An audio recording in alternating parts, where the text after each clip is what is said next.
اس میں کئی الفاظ نہیں کہ آپ نے یوں انگلی سے اشارہ کیا اور وہ دو ٹکڑے ہوئے، اس طرح کا کوئی معاملہ نہیں ہوا. آپ صلی اللہ علیہ وسلم کی دعا کی برکت سے اللہ تعالیٰ نے ایک معاملہ ظاہر فرما دیا. لیکن ظاہر ہے کہ منہ مانگا معجزہ نہیں تھا، بس انہوں نے ایک تھریٹیکلی ایک بات کی تھی کہ ہمیں کوئی معجزہ دکھائیں تو وہ دکھایا. اگر منہ مانگا ہوتا تو اسی وقت عذاب آ جاتا. یہ ایک معجزہ ہے جو اس حوالے سے ذکر ہوا. باقی دعوی نبوت کرنے والا معجزہ صرف قرآن ہے قیامت تک کے لیے آپ صلی اللہ علیہ وسلم کا. تو آپ صلی اللہ علیہ وسلم کو جو حصی معجزات دیے گئے وہ الحمدللہ اب ہم ڈسکس کرنے جا رہے ہیں، اور سب کے سب بخاری اور مسلم سے ہوں گے، کوئی باہر حدیث نہیں ہوگی. یہ 17 کے 17 معجزات انشاءاللہ صحیح بخاری اور صحیح مسلم سے. ان میں سے پہلا معجزہ ہم ڈسکس کر چکے ہیں، شق القمر والا واقعہ. اب دوسرا حصی معجزہ صحیح بخاری میں انٹرنیشنل نمبر کے مطابق 4039 نمبر، مشکات میں 5876 نمبر حدیث ہے.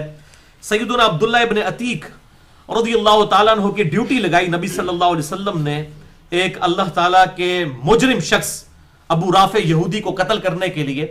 انہوں نے اس کو قتل کیا. اس کے بعد جب وہ چاندنی رات میں وہاں سے نکلے تو ان کو اندازہ نہ ہو سکا کہ سیڑھیاں بھی کچھ نیچے باقی تھیں، تو انہوں نے پاؤں نیچے رکھا تو وہ گر پڑے اور ان کی پنڈلی کی ہڈی ٹوٹ گئی.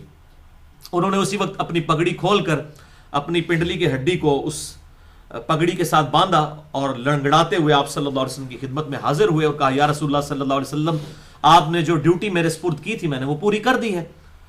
تو آپ صلی اللہ علیہ وسلم نے فرمایا کہ یہ تجھے کیا ہوا ہے؟ انہوں نے کہا یا رسول اللہ صلی اللہ علیہ وسلم، ساڑھے ورگا کو بندہ ہوتا ہے پہلے ہی کہتا ہے یا رسول اللہ لات پنوا لئی تواڈے پیچھے دیکھو. انہوں نے پورا اور بڑی خوشخبری کے ساتھ انہوں نے اپنی بات ہی نہیں ان کے ساتھ کی. کہا یا رسول اللہ آپ کا کام کر دیا. آپ نے فرمایا یہ کیا ہوا؟ انہوں نے کہا یا رسول اللہ میری اس طریقے سے پنڈلی ٹوٹ گئی ہے. تو آپ نے فرمایا ادھر کر. انہوں نے ٹانگ سیدھی کی. آپ صلی اللہ علیہ وسلم نے اپنا دست انور اس پر پھیرا اور وہ کہتے ہیں اللہ کی قسم وہ ٹانگ اس طرح ہوگی جیسے کبھی ٹوٹی نہیں تھی. اب یہ اتنا بڑا معجزہ ہے جو میڈیکلی امپاسبل ہے. یہ فزیکل فینومینا آف نیچر کو توڑنے والا ہے. ہڈی کا بانڈ بنانے کے لیے بھی کم از کم 5-6 ہفتے درکار ہے، پھر بھی بندہ لنگڑا کے چلتا ہے.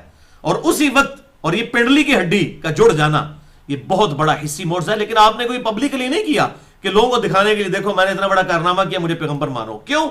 آپ کا دعوی نبوت کرنے والا معجزہ صرف قرآن ہے. یہ ایک انڈیویجول واقعہ بند کمرے کے اندر ہوا. آپ صلی اللہ علیہ وسلم اور ایک صحابی کے درمیان کوئی تیسرا بندہ بھی وہاں پہ موجود نہیں تھا. تو اس قسم کے معجزات آپ صلی اللہ علیہ وسلم سے ظاہر ہوئے ہیں. تیسرا حصی معجزہ بھی صحیح بخاری اور صحیح مسلم دونوں میں موجود ہے. بخاری میں 4152، مسلم میں 4813، مشکات میں 5882 کہ صلح حدیبیہ کے موقع پر سیدنا جابر ابن عبداللہ رضی اللہ تعالیٰ عنہ کہتے ہیں کہ ہمارے لیے پانی کم پڑ گیا، حتیٰ کہ ہمارے پاس صرف ایک پانی کا برتن تھا اور اس سے بھی آپ صلی اللہ علیہ وسلم نے وضو کیا اور بس وہ تھوڑا سا پانی بچ گیا. تو ہم اللہ کے محبوب صلی اللہ علیہ وسلم کی خدمت میں حاضر ہوئے کہ یا رسول اللہ صلی اللہ علیہ وسلم ہم سب نے ابھی وضو کرنا ہے، پانی پینا ہے، جانوروں کو پلانا ہے، ہمارے پاس پانی نہیں ہے. تو آپ صلی اللہ علیہ وسلم نے اس برتن مبارک میں اپنا ہاتھ رکھا اور صحابہ کہتے ہیں کہ ہم نے اپنی آنکھوں سے دیکھا کہ آپ کی انگلیوں کے پوروں سے پانی کے چشمے پھوٹ پڑے. چشمے گوشت میں سے، پتھر میں سے نہیں. موسیٰ علیہ السلام کی دفعہ تو پتھر میں سے پانی نکلا، پتھر میں سے پانی نکل آتا ہے، گوشت میں سے پانی نکلنا اور پانی کے چشمے پھوٹ پڑے. صحابہ اکرام کہتے ہیں ہم نے سب نے وضو بھی کیا، پانی پیا بھی، جانوروں کو پلایا، سٹور بھی کر لیا. وہ تابعی کہتے ہیں جابر بن عبداللہ یہ بتائیے کہ آپ لوگ کتنے لوگ تھے جنہوں نے ایک پانی کے برتن سے ہی سب کچھ کیا؟ وہ جو ہے بھی چھاگل تھی ایک ہاتھ سے اٹھائی جانے والی. انہوں نے کہا کہ اس وقت اگر ہم 1,00,000 بھی ہوتے نا تو وہ پانی زیادہ تھا. البتہ ہم اس وقت 1500 تھے. 1500 بندوں نے ایک پانی کے برتن سے وضو بھی کیا اور جانوروں کو بھی پلایا، خود بھی پی لیا اور اپنے لیے سٹور بھی کر لیا. یہ آپ صلی اللہ علیہ وسلم کا معجزہ حضرت موسیٰ علیہ السلام کے اس معجزے سے بھی 1000 گنا بڑا معجزہ ہے.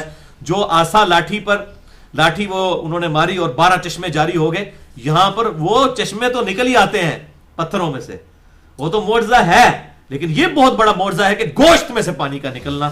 یہ اللہ کے محبوب صلی اللہ علیہ وسلم کو اللہ تعالیٰ نے حصی معجزہ، اور یہاں بھی آپ نے کسی کافر کو کر کے نہیں دکھایا. ایک کیجول معاملہ ہوا اور آپ صلی اللہ علیہ وسلم کی دعا کی برکت سے یہ معاملہ حل ہو گیا، کیونکہ آپ صلی اللہ علیہ وسلم کی دعوی نبوت کرنے والا واحد معجزہ قرآن ہے. یہ بات بار بار سمجھ لیں. لہٰذا اس کی بنیاد پہ جو منکرین حدیث ان معجزات کا ڈینائی کرتے ہیں وہ اس معاملے کو سمجھے نہیں ہیں.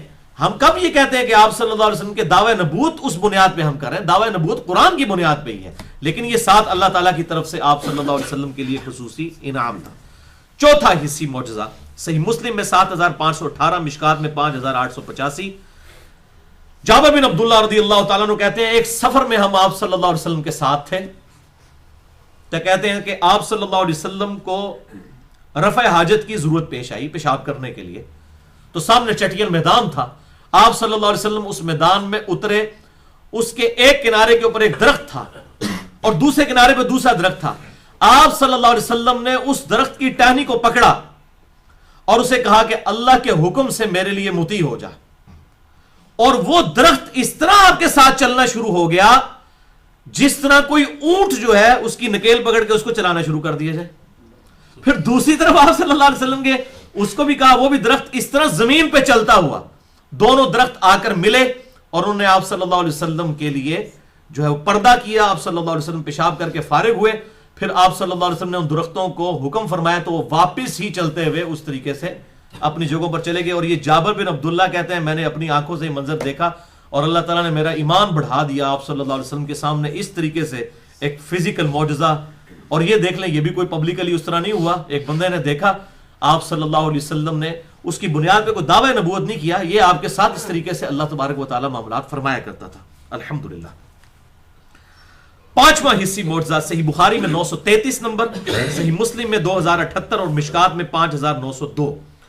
انس بن مالک کا بیان ہے کہ ایک دفعہ مدینہ شریف میں قحط پڑ گیا، اللہ کے محبوب صلی اللہ علیہ وسلم جمعے کا خطبہ دے رہے تھے، ایک شخص عین جمعے کے خطبے میں کھڑا ہوا، کہا یا رسول اللہ ہمارے مویشی ہلاک ہو گئے، ہم بھی پیاس سے مر گئے، قحط ہے، اللہ کے حضور دعا کیجئے کہ بارش نازل ہو۔ اللہ کے محبوب صلی اللہ علیہ وسلم نے اسی وقت دعا کے لیے ہاتھ بلند کیے، اور آپ صلی اللہ علیہ وسلم ابھی ممبر سے نیچے بھی نہیں اترے تھے کہ آپ کی داڑھی مبارک سے بھی بارش کے پانی کے قطرے بہ رہے تھے، اتنی تیزی سے بارش شروع ہوگی۔ اور صحابہ کہتے ہیں ہم جب گئے دور دور تک کوئی بارش کے آثار نہیں تھے، اور وہ بارش ایسی ہوئی کہ پورا ہفتہ بارش ہوتی رہی۔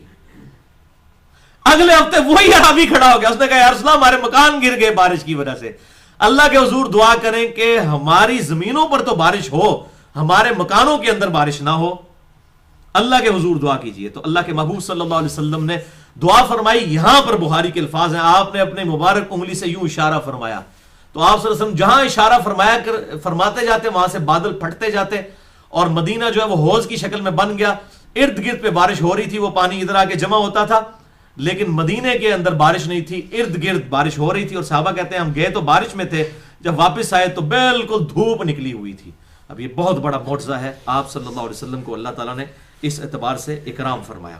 چھٹا حصی معجزہ صحیح بخاری میں 119، صحیح مسلم میں 6397 سے 6400 تک 4 احادیث ہیں، اور مشکات میں 5896۔ سیدنا ابو ہریرہ رضی اللہ تعالیٰ عنہ کہتے ہیں کہ یا رسول اللہ صلی اللہ علیہ وسلم میں آپ سے بہت کچھ سنتا ہوں لیکن بھول جاتا ہوں، میرے لیے کوئی دعا فرمائیے۔ تو آپ صلی اللہ علیہ وسلم نے فرمایا کہ اپنی چادر بچھاؤ، انہوں نے چادر بچھائی، آپ صلی اللہ علیہ وسلم نے یوں آسمان سے ایسے ہوا میں سے ایک جو ہے وہ مٹھی بھری اور ان کی چادر میں یوں رکھ دی اور فرمایا اسے اپنے سینے سے لگا لو۔ وہ کہتے ہیں کہ میں نے وہ سینے سے لگائی اور اللہ کی قسم اس کے بعد میں کوئی بات آپ سے سنی ہوئی نہیں بھولا۔ یہی وجہ ہے سب سے زیادہ احادیث سیدنا ابو ہریرہ نے روایت کی ہیں رضی اللہ تعالیٰ عنہ۔ یہ آپ صلی اللہ علیہ وسلم کی دعا کی برکت، یہ آپ کا معجزہ تھا کہ حضرت ابو ہریرہ رضی اللہ تعالیٰ عنہ کو اتنی باتیں الحمدللہ یاد رہتی تھی۔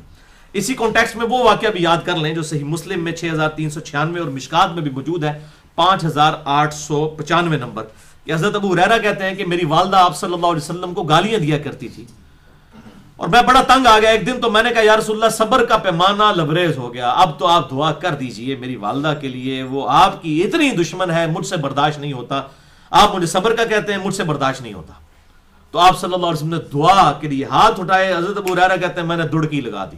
اندازہ کریں کہ ایک عورت جو آپ صلی اللہ علیہ وسلم کی اتنی سخت دشمن ہے، جس کی دشمنی میں کوئی دوسری رائے نہیں ہے، اور اس کا بیٹا آگے کہہ رہا ہے کہ بس ایک دعا کرنے کی برکت، کہتے ہیں میں نے دڑکی لگا دی، گھر پہنچا تو دروازہ بند، اندر سے نہانے کی آواز آ رہی، اور میری والدہ نے کہا ابو ہریرہ باہر ہی رہو۔ دروازہ کھولتے ہی انہوں نے کہا کہ میں گواہی دیتی ہوں کہ اللہ تعالیٰ ایک ہے اور محمد صلی اللہ علیہ وسلم اس کے رسول ہیں، مجھے رسول اللہ صلی اللہ علیہ وسلم کے پاس لے چلو۔ پتہ نہیں کیا معاملہ ہوا، کیا اللہ تعالیٰ نے دل کے اوپر کیا، جو صحیح مسلم میں حدیث ہے کہ انسان کا دل رحمان کی 2 انگلیوں میں ہے، چاہے تو یہاں پلٹ دے چاہے وہاں پلٹ دے۔ ایسا معاملہ فرمایا، اور انہوں نے الحمدللہ کلمہ پڑھا اور وہ مسلمان ہو گئی. یہ بھی آپ صلی اللہ علیہ وسلم کا ایک معجزہ. اس حوالے سے یہ جو بعض لوگ ما فوق الاسباب اور ما تحت الاسباب کی ڈفرینسیشن کرتے ہیں، یہ بالکل غلط ہے. اب دیکھیں حافظہ جو ہے یہ ما فوق الاسباب ہے. یہ حافظہ کوئی ایسی چیز نہیں جو آپ پیسے دے کے خرید سکیں، اسباب میں تو داخل ہی نہیں ہے چیز.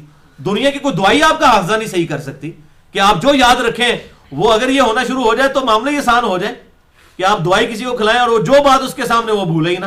یہ تو گاڈ گفٹڈ چیز ہے، تو یہ تو اسباب سے اوپر کی چیز ہے. لہٰذا معجزات ہوتے ہی ما فوق الاسباب ہے، اور اللہ تعالیٰ جب چاہتا ہے اپنے نبیوں کے ذریعے ما فوق الاسباب چیزیں بھی کر دیتا ہے. اللہ تعالیٰ کو ہر چیز کا اختیار حاصل ہے، وہ اپنے نبیوں علیہ السلام کے ذریعے یہ معاملات فرماتا ہے تاکہ لوگوں کا ایمان اس حوالے سے بڑھے. ساتواں حصی معجزہ صحیح بخاری میں 3584 اور 2095 نمبر، اور مشکات میں 5903 نمبر. جابر بن عبداللہ رضی اللہ تعالیٰ عنہ کہتے ہیں کہ آپ صلی اللہ علیہ وآلہ وسلم مسجد نبوی میں ایک کھجور کے تنے کے ساتھ ٹیک لگا کے خطبہ ارشاد فرمایا کرتے تھے. ایک انصاری عورت نے آپ صلی اللہ علیہ وسلم کے لیے ممبر بنا کر گفٹ کیا، تو آپ صلی اللہ علیہ وسلم اس ممبر پر جلوہ افروز ہوئے اور آپ نے وہ جمعے کا خطبہ اس ممبر پر دیا. جیسے ہی آپ ممبر پر چڑھے تو صحابہ کہتے ہیں کہ چیخوں کی آواز آئی، جیسا کہ کوئی اونٹنی کا چھوٹا بچہ جو ہے وہ چیخیں مار کے روتا ہے. اب ہم حیران تھے یہ چیخوں کی آواز کہاں سے آ رہی ہے. تو آپ صلی اللہ علیہ وسلم ممبر سے اترے، آپ صلی اللہ علیہ وسلم اس کھجور کے تنے کے پاس آئے، اپنا مبارک ہاتھ اس کے اوپر پھیرا، اور صحابہ کہتے ہیں وہ اس طرح خاموش ہوا جیسا کہ کسی بچے کو جب سہلایا جاتا ہے ہچکیاں لیتے لیتے لیتے وہ خاموش ہوتا ہے، اس طرح وہ خاموش ہو گیا. پھر آپ صلی اللہ علیہ وسلم نے فرمایا کہ یہ کھجور کا تنا اللہ کے ذکر سے محروم ہو جانے کی وجہ سے رو رہا تھا کہ میں اس کے ساتھ ٹیک لگا کر جو ہے وہ خطبہ دیا کرتا تھا. تو ظاہر ہے آپ کی ہاتھوں کی برکت اور آپ صلی اللہ علیہ وسلم کا ڈائریکٹ اس کے ساتھ کانٹیکٹ، اور اب ممبر پر آپ چڑھ گئے، حالانکہ وہ ادھر ہی موجود تھا لیکن وہ اس آپ صلی اللہ علیہ وسلم کی صحبت سے دوری کو اس نے اس طرح سے اختیار کیا کہ وہ رونا شروع ہو گیا، اور صحابہ کرام نے یہ فزیکلی محسوس کیا اس کے رونے کی آواز. اور پھر آپ صلی اللہ علیہ وسلم نے جب ہاتھ پھیرا ہچکیاں لیتا لیتا الحمدللہ وہ خاموش ہو گیا. اس حوالے سے یہ بھی بات پتہ چلی کہ آپ صلی اللہ علیہ وسلم کو اللہ تعالیٰ نے یہ جو نباتات اور جانداروں کی بولیاں بھی سکھا دی تھی. اور اس حوالے سے میں ایک بونس کے طور پہ آپ کو روایت بتا دیتا ہوں.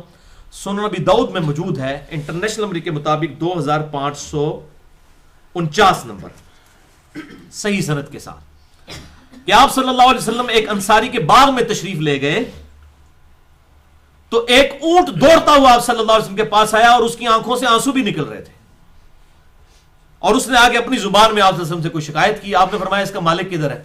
مالک کو بلایا گیا. آپ نے فرمایا اللہ سے ڈر جا، تو اس بے زبان کے معاملے میں اللہ تعالیٰ سے ڈر جا.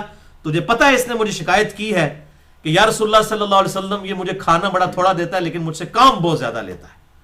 تو اللہ سے ڈر جا اور بے زبان جانوروں کے ساتھ حسن سلوک کر.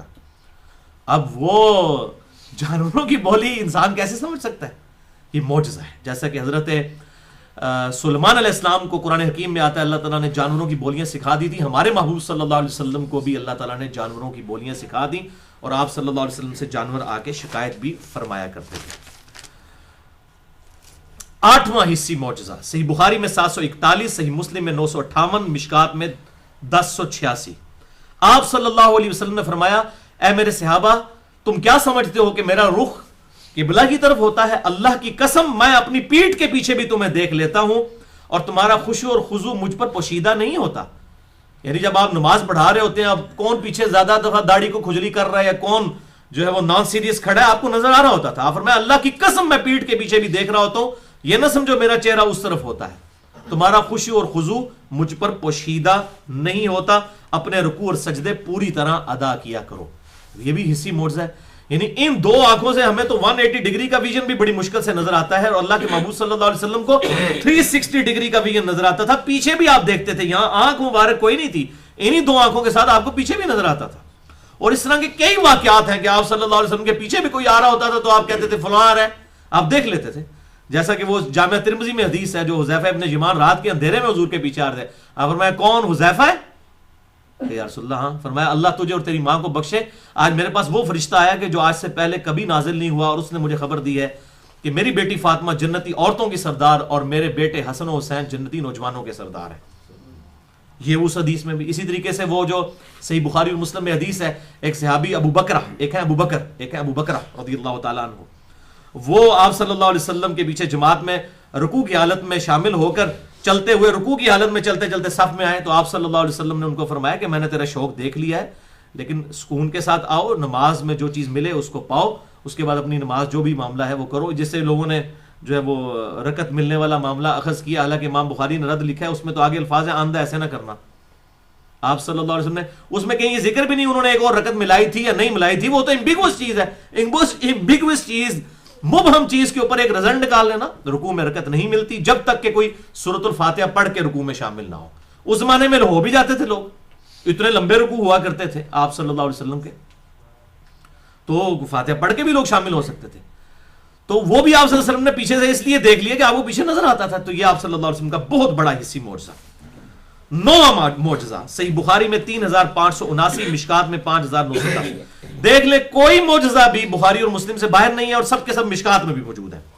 سیدنا عبداللہ ابن مسعود رضی اللہ تعالیٰ عنہ کہتے ہیں کہ ایک سفر کے دوران پانی کم پڑ گیا تو آپ صلی اللہ علیہ وسلم کی خدمت میں پانی کا کٹورا پیش کیا گیا اور میں نے اپنی آنکھوں سے دیکھا کہ آپ کی مبارک انگلیوں سے پانی کے چشمے جاری ہوئے، جس سے صحابہ اکرام نے وضو کیا.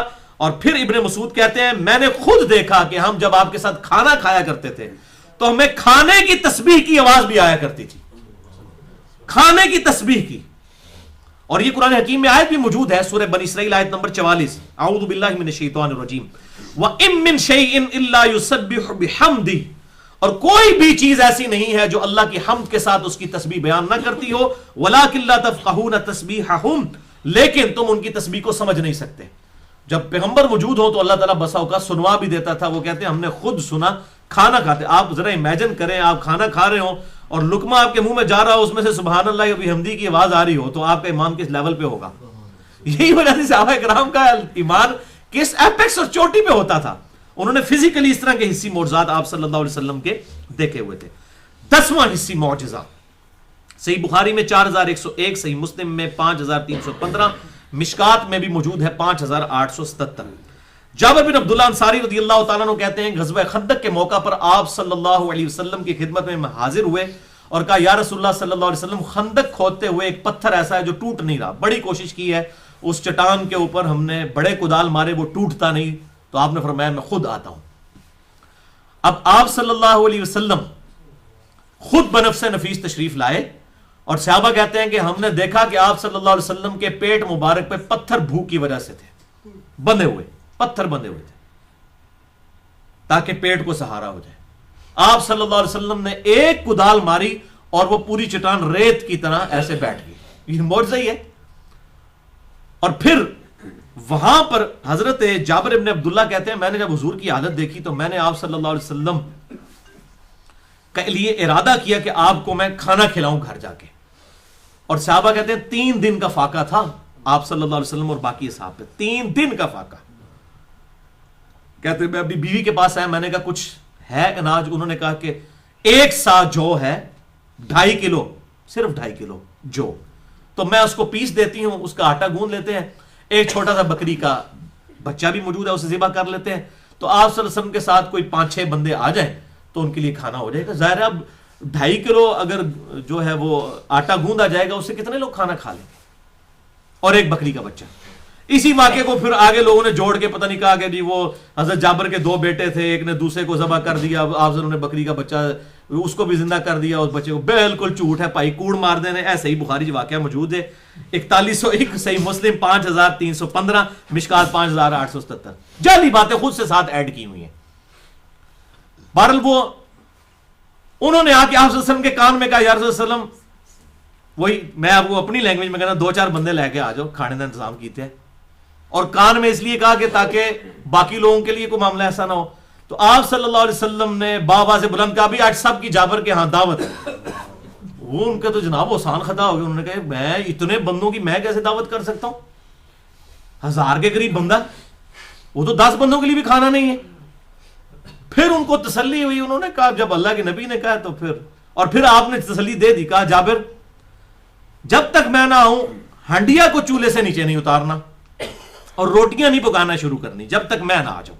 آپ صلی اللہ علیہ وسلم تشریف لائے آپ صلی اللہ علیہ وسلم نے اپنا لعاب دہن مبارک، اپنا تھوک مبارک اس ہنڈیا میں ڈالا اور اس کے لیے برکت کی دعا کی، یہ جس سے وہ یہ سال ثواب کے لیے بھی کھانا سامنے رکھ کے اپنے تھوک بھی پوایا کرو نا مولویوں کو، تاکہ خدا کے لیے وہ ایک معجزہ ظاہر تھا. اس کے ساتھ یہ چیز ثابت ہوتی ہے.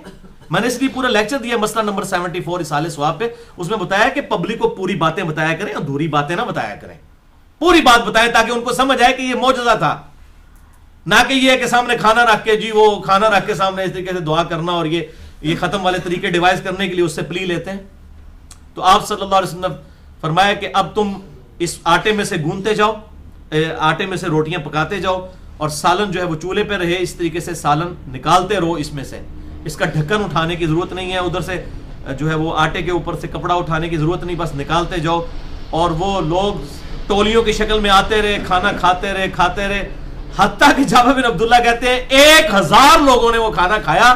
اللہ کے محبوب صلی اللہ علیہ وسلم صحابہ کھا کے چلے گئے تو کہتے ہیں میں نے ہنڈیا اٹھا کے دیکھی، وہ اتنی تھی جتنی ہم نے پکائی تھی، اور آٹا جتنا گوندا تھا وہ اتنا ہی تھا.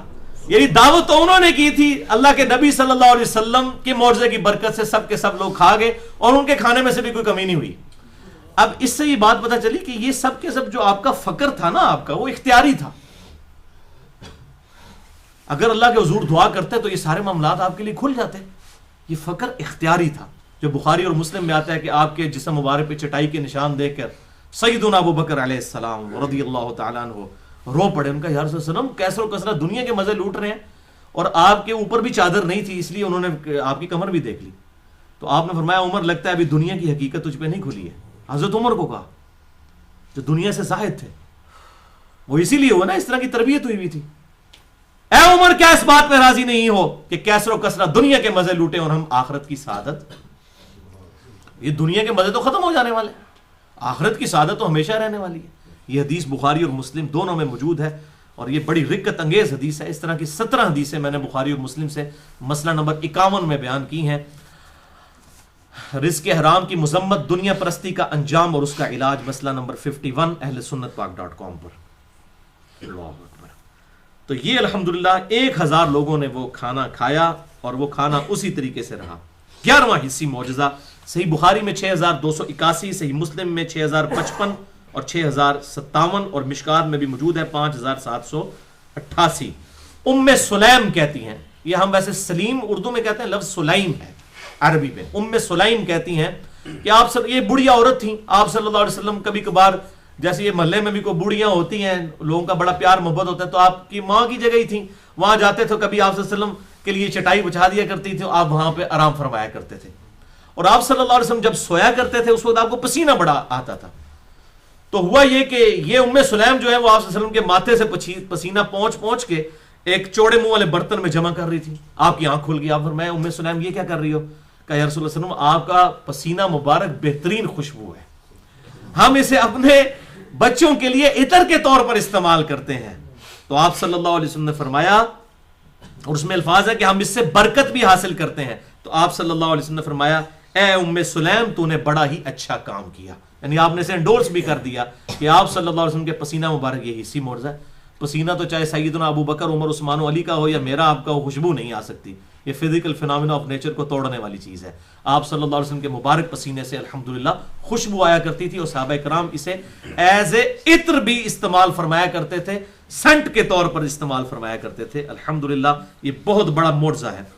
بل آپ صلی اللہ علیہ وسلم کے تبرکات کے حوالے سے میں نے الگ سے بھی ایک لیکچر دیا ہے، مسئلہ نمبر 43 وسیلہ اور توسل کے صحیح احکام و مسائل. اور اسی طریقے سے مسئلہ نمبر 118 ہے آپ صلی اللہ علیہ وسلم کے پسینہ مبارک کے بارے میں، خون مبارک کے بارے میں، اسی اعتبار سے پیشاب کے بارے میں اہل سنت کا صحیح عقیدہ کیا ہے.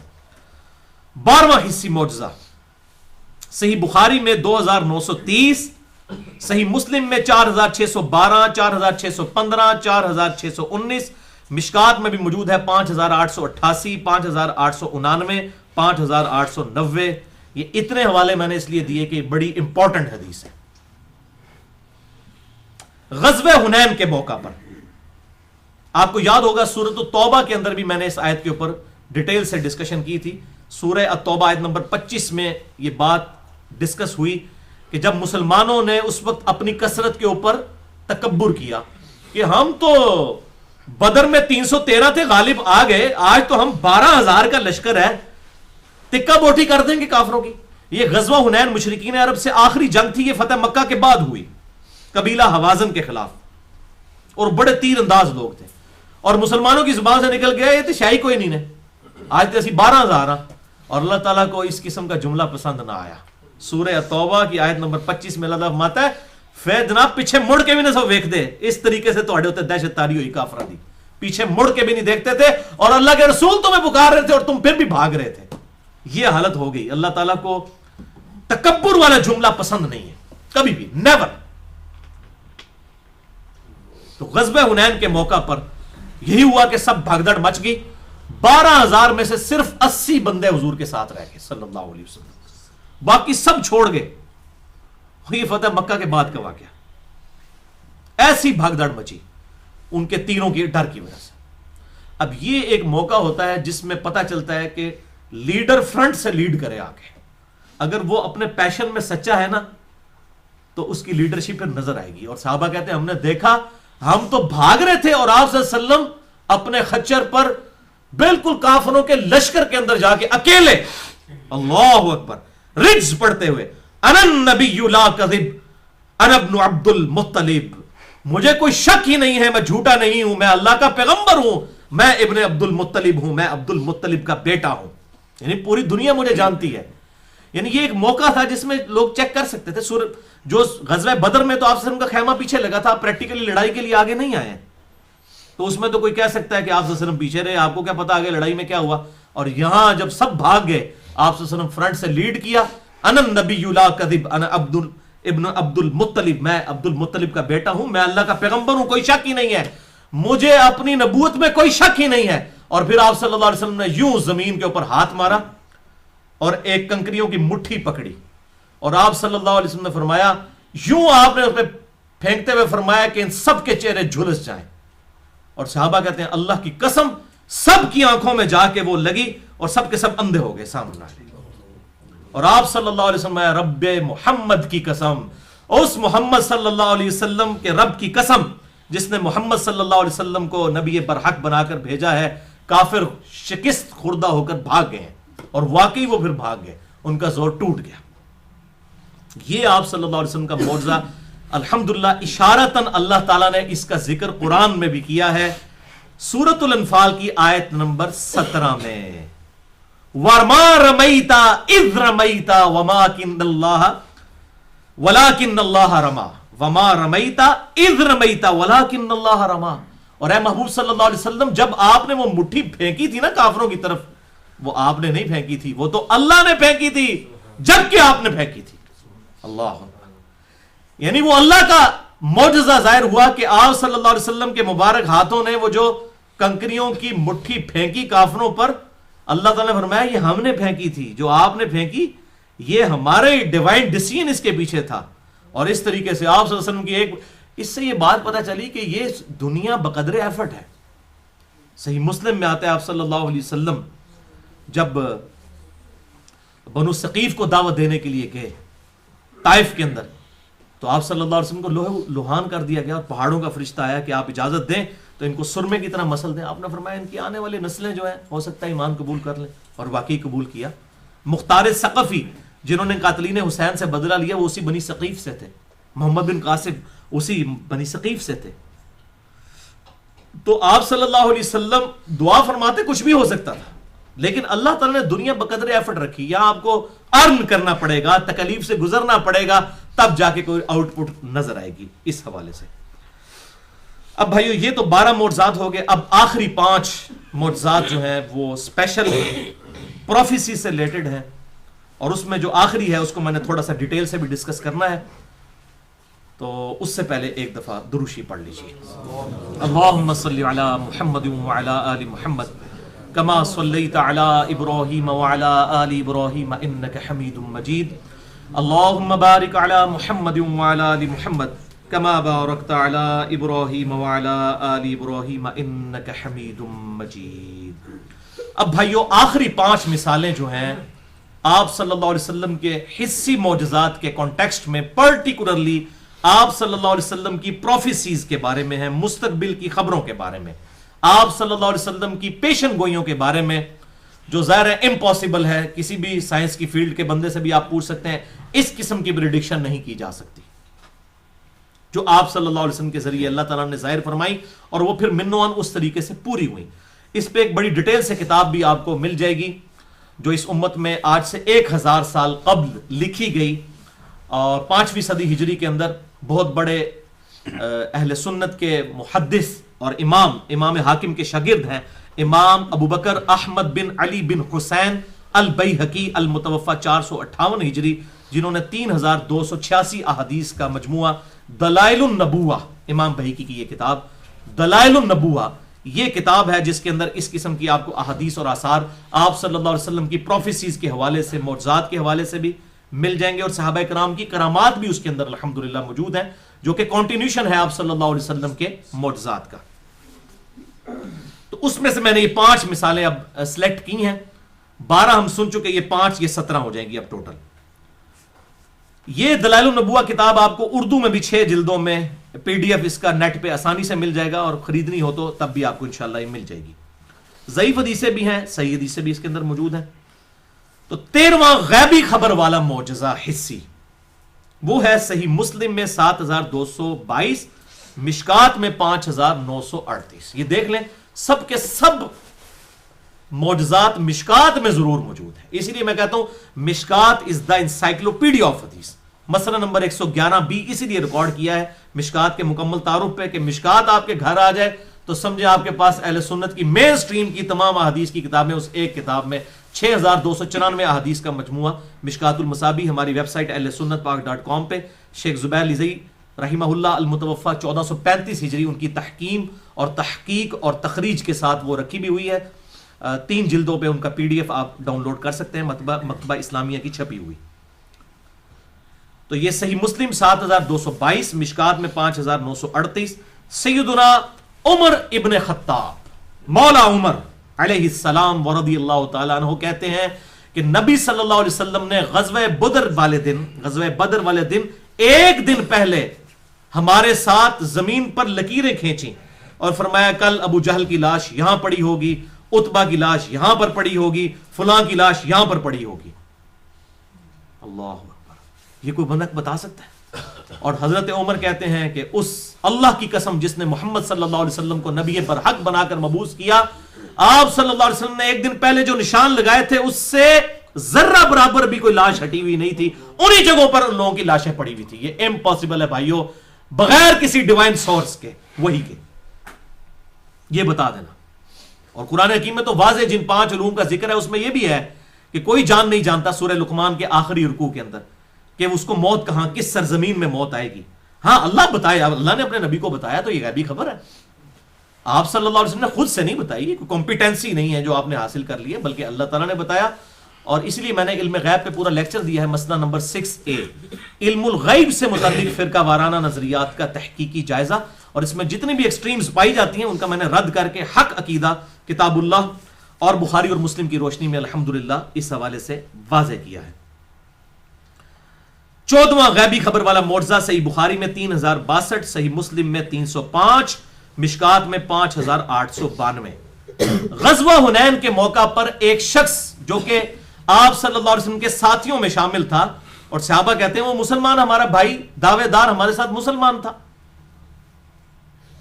آپ صلی اللہ علیہ وسلم نے اس کے بارے میں فرما دیا کہ یہ دوست کی ہے.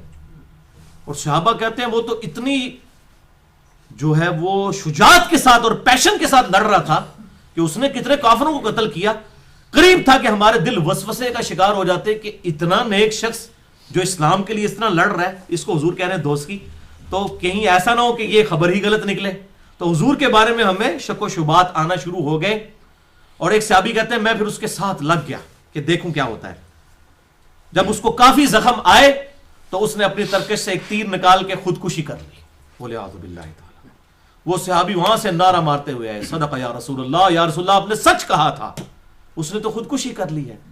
تو آپ صلی اللہ علیہ وسلم نے فرمایا اس کے جواب میں، آپ نے فرمایا کہ میں گواہی دیتا ہوں کہ میں اللہ کا بندہ اور اس کا رسول ہوں.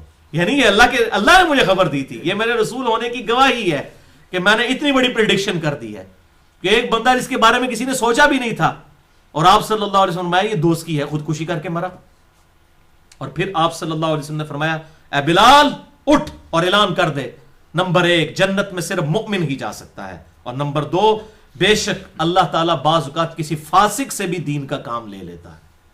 یعنی بسا اوقات بڑے بڑے, جیسے یہاں ہمارے ملک کے اندر ذوالفقار علی بھٹو, اگر اس کا ہم دنیاوی کریکٹر کنسیڈر کریں تو ظاہر بہت برا تھا, لیکن اس سے ایک اللہ نے اتنا بڑا کام لیا کہ وہ وقت کا جو دجال تھا غلام احمد قادیانی, اور اس کا وہ سارے کا سارا ڈھکوسلا اتنے عرصے سے چل رہا تھا, بہرحال یہ سہرا اس کے سر پہ سجتا ہے کہ اس کے دور کے اندر کافر قرار دیا گیا.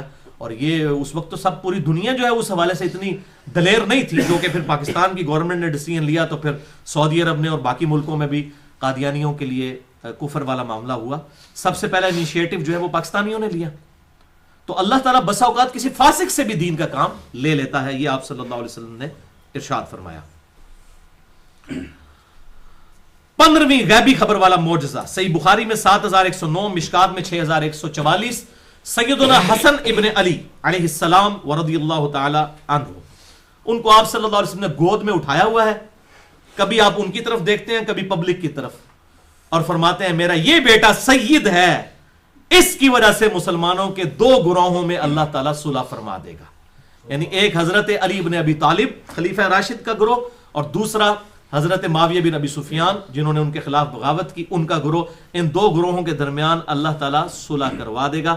لیکن آپ نے فرمایا کیا ہے, میرا یہ بیٹا سید ہے, اس کی وجہ سے, یعنی یہ قربانی دے گا, اس کی وجہ سے صلح ہوئی نا. انہوں نے اپنی پوسٹ چھوڑی, ان کو تو جو ہے وہ صحابہ کرام نے سیدنا علی کی وفات کے بعد, شہادت کے بعد صحابہ کرام نے ان کو خلیفہ چن لیا تھا.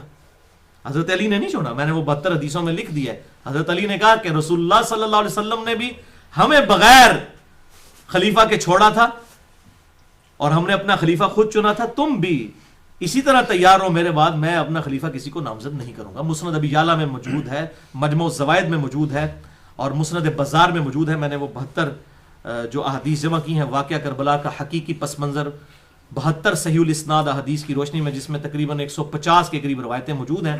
اہل سنت پاک.com پہ ریسرچ پیپر نمبر 5B, اس میں میں نے وہ روایتیں الحمدللہ ڈالی ہوئی ہیں. اب یہ دیکھیں سیدنا حسن رضی اللہ تعالیٰ عنہ, یعنی اس وقت سے تقریباً یہ 30-35 سال بعد واقعہ ہونا تھا, 41 ہجری کے اندر, اور آپ نے پہلے ہی فرما دیا کہ اس کی وجہ سے یہ ہوگا. یعنی یہ 30 سال تو بچہ مرنے والا نہیں, کم از کم 30-35 سال. یہ بہت بڑی پریڈکشن ہے, کوئی کسی کے بارے میں نہیں کر سکتا. غیبی خبر ہے, یہ معجزہ ہے, عقل کو عاجز کر دینے والی چیز ہے, آیتن ہے, اللہ کی نشانی ہے, اور سائن ہے اللہ تعالیٰ کا. 16واں غیبی خبر والا معجزہ, صحیح بخاری میں 2812, صحیح مسلم 7320, مشکات میں 5878.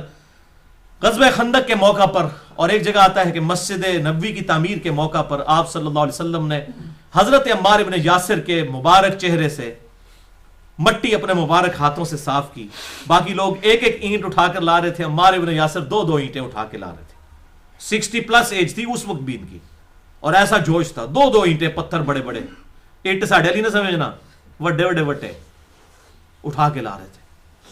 آپ سے نے اپنے مبارک ہاتھوں سے ان کی داڑھی اور سر کے بالوں سے مٹی چاڑی اور فرمایا اے سمیہ کے بیٹے, تجھ پہ وہ بڑی مصیبت آئے گی, تجھے ایک باغی جماعت قتل کرے گی, تو ان کو اللہ اور جنت کی طرف بلا رہا ہوگا, اور وہ جماعت تجھے دوزخ کی طرف بلا رہی ہوگی. والعیاذ باللہ تعالی. معاویہ بن ابی سفیان رضی اللہ تعالیٰ عنہ کی جماعت کو نبی صلی اللہ علیہ وسلم نے دوزخ کی طرف بلانے والی جماعت قرار دیا. صحیح بخاری 2812 نمبر حدیث. اب یہ نہیں کہ وہ دوزخی ہو گئے, ان کا عمل ایسا تھا, خلیفہ راشد کے خلاف بغاوت, بدعت کبری یہی ہے. اللہ اکبر. یہ پروفیسی آپ صلی اللہ علیہ وسلم کی جنگ صفین میں پھر پوری ہوئی 37 ہجری کے اندر, یعنی تقریباً آپ سمجھ لیں 30 سال کے بعد. 93 سال عمر تھی اس وقت سیدنا عمار ابن یاسر, جب وہ سیدنا علی کی طرف سے لڑتے ہوئے جنگ صفین میں ابو الغادیہ, وہ بھی صحابی تھا, اس کے ہاتھوں شہید ہوئے. والعیاذ باللہ تعالی. تو بہرحال اس حوالے سے جنگ جمل, جنگ صفین, جنگ نہروان کے حوالے سے تو بہت ساری پروفیسیز ہیں.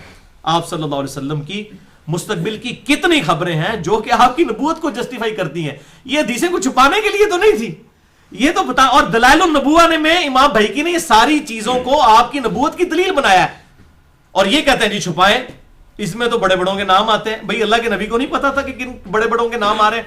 آپ نہ فرماتے تو نہ ہمیں پتا چلتا. تو آپ صلی اللہ علیہ وسلم نے بیان فرمایا, امت تک پہنچے, اور امت نے پھر جسٹیفائی کیا آپ صلی اللہ علیہ وسلم کی نبوت کو. واقعی ایسا ہوا, بلکہ 500-600 سال بعد تاتاریوں کی جنگوں تک کی احادیث جو ہے بخاری اور مسلم میں موجود ہے, جو آپ صلی اللہ علیہ وسلم کی یہ نبوت کی خبریں جسٹیفائی کرتی ہیں کہ اللہ تعالیٰ کی طرف سے آپ کو خبریں دی گئیں, آپ اللہ کے سچے پیغمبر تھے الحمدللہ. تو یہ ریسرچ پیپر میرا جو ہے 5B پڑھیں, اس میں آپ کو مل جائے گا. اس میں میرا ایک لیکچر بھی ہے, مسئلہ نمبر 101, خلافت و ملوکیت صحیح مسئلہ خروج اور فکر حسین حق پرستی کی علامت ہے. اس میں نے یہ ساری حدیثیں الحمدللہ بتا دی ہیں. اب 17واں غیبی خبر والا معجزہ, آج جو آخری تھا جس کو میں نے تھوڑا سا ڈیٹیل سے ڈسکس کرنا ہے, وہ صحیح بخاری میں 3617, صحیح مسلم میں 7040 اور مشکات میں 5898. یہ بہت کریٹیکل چیز ہے. انس ابن مالک کہتے ہیں رضی اللہ تعالیٰ عنہ کہ ایک شخص عیسائیوں میں سے مسلمان ہوا اور آپ صلی اللہ علیہ وسلم نے اسے اپنا اسسٹنٹ رکھ لیا, منشی کے طور پر, کاتب وحی رکھ لیا. اس نے سورۃ البقرہ اور سورہ آل عمران خود حضور سے پڑھی صلی اللہ علیہ وسلم. وہ اتنا امپریس ہوا کہ مسلمان ہوا, پھر آپ کا کاتب وحی بن گیا. تو آپ صلی اللہ علیہ وسلم کے لیے وہ وحی لکھا کرتا تھا. پھر اس پہ تقدیر غالب آئی, کچھ عرصے بعد وہ شخص مرتد ہو گیا اور کرسچن سے جا ملا, اور وہاں جا کے اس نے کہنا شروع کر دیا کہ محمد صلی اللہ علیہ وسلم تو نعوذ باللہ ان کو تو کچھ پتہ نہیں ہے, جو میں لکھ دیتا ہوں نا یہ وہی مسلمان سمجھ رہے ہوتے ہیں. وَلِعَاذُ بِاللَّهِ تَعَالَى.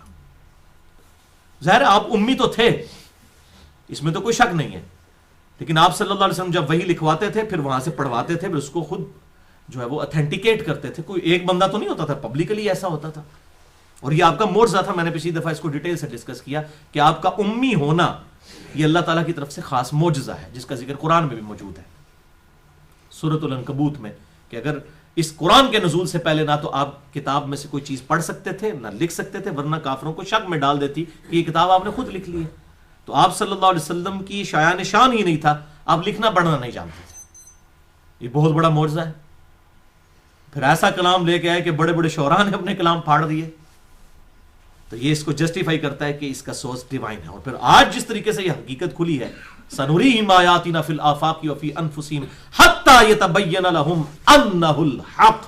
ان قریب ہم زمین و آسمان میں ان کی جانوں میں ایسی نشانیاں دکھائیں گے, یہ لوگ چیخ اٹھیں گے قرآن اللہ کا کلام ہے. آج دیکھ لیں سائنس اپنے عروج پہ ہے, ایک آیت بھی قرآن کی ایسی نہیں ہے جو اسٹیبلش سائنس کے خلاف ہو. یہ ہمارا چیلنج ہے.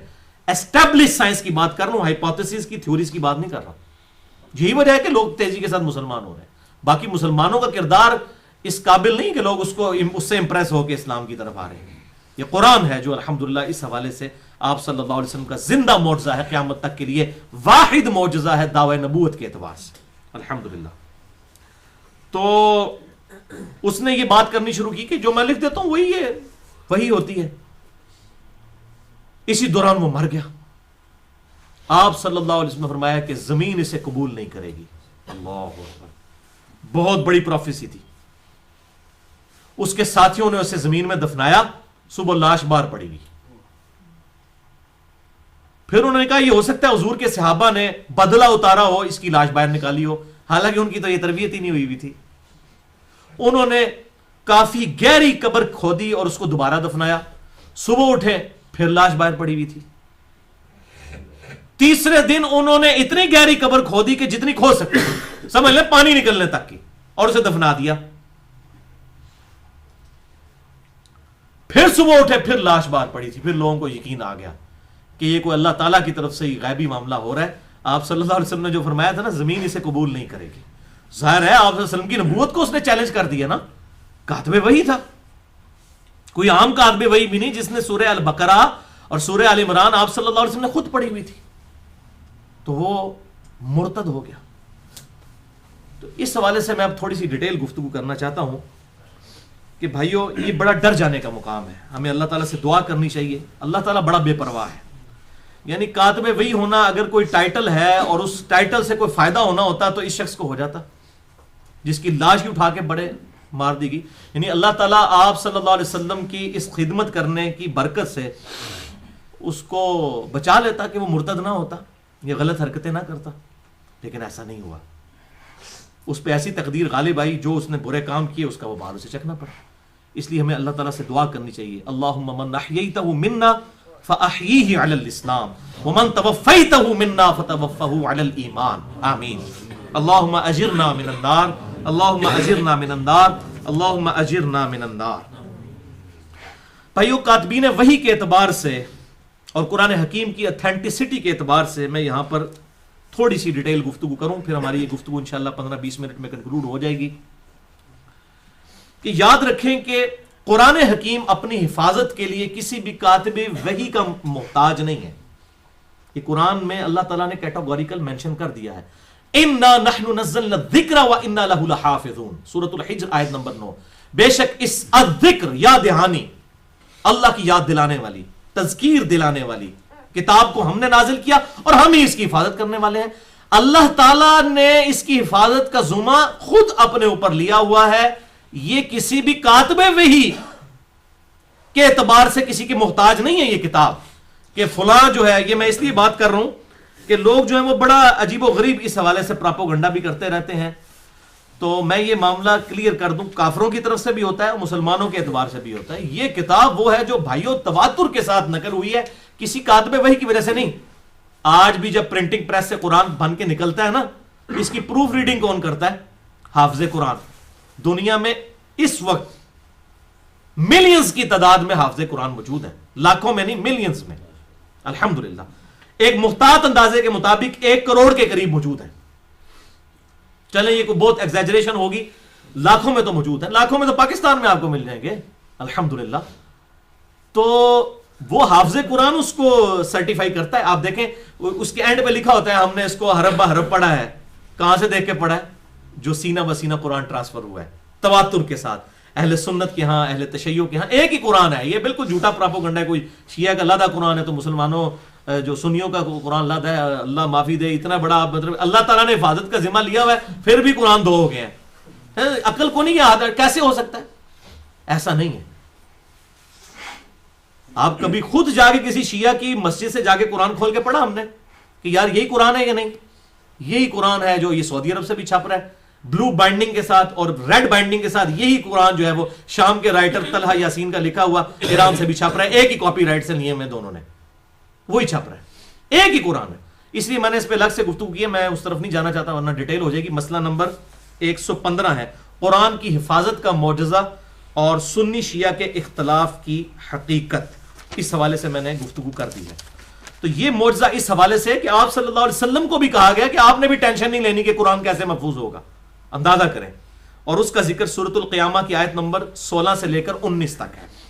اللہ تعالیٰ فرماتا ہے اعوذ باللہ من الشیطان الرجیم بسم اللہ الرحمن الرحیم لا تحرک به لسانک. اے محبوب صلی اللہ علیہ وسلم اپنی زبان کو تیزی سے حرکت نہ دیا کریں. لتعجل به، کہ آپ اس کو اجلت کے ساتھ اس کو آپ یاد کر لیں. یعنی آپ جب آپ کے دل پر قرآن نازل ہوتا تھا آپ جلدی جلدی زبان اس کے ساتھ ہلاتے تھے کہ میں کہیں بھول نہ جاؤں. تو اللہ تعالیٰ فرمایا یہ آپ کام نہ کیا کریں. اِنَّ عَلَيْنَا جَمْعَهُ وَقُرْآنَهُ، یہ ہمارے ذمے ہے اس قرآن کو جمع کر دینا آپ کے سینے کے اندر، اس قرآن کو پڑھانا یہ ہمارے ذمے ہے. فَإِذَا قَرَأْنَاهُ فَاتَّبِعْ قُرْآنَهُ، جب قرآن آپ پر پڑھا جا رہا ہو ہماری طرف سے جبریل علیہ السلام کے ذریعے، تو آپ اس قرآن کی پیروی کیا کریں، اس قرات کی پیروی کیا کریں. ثُمَّ عَلَيْنَا بَيَانًا، پھر ہمارے ذمے ہے اس کا بیان بھی کر دینا، یعنی اس کی تشریح بھی احادیث کی شکل میں جو ہوگی یہ بھی اللہ تعالیٰ نے اپنے ذمہ لی ہوئی ہے. اس لیے ڈاکٹر اسرار صاحب نے وہ جو قرآن کی تشریح ریکارڈ کروائی اس کا نام بیان القرآن رکھا. قرآن کا بیان یعنی اس کی ایکسپلینیشن.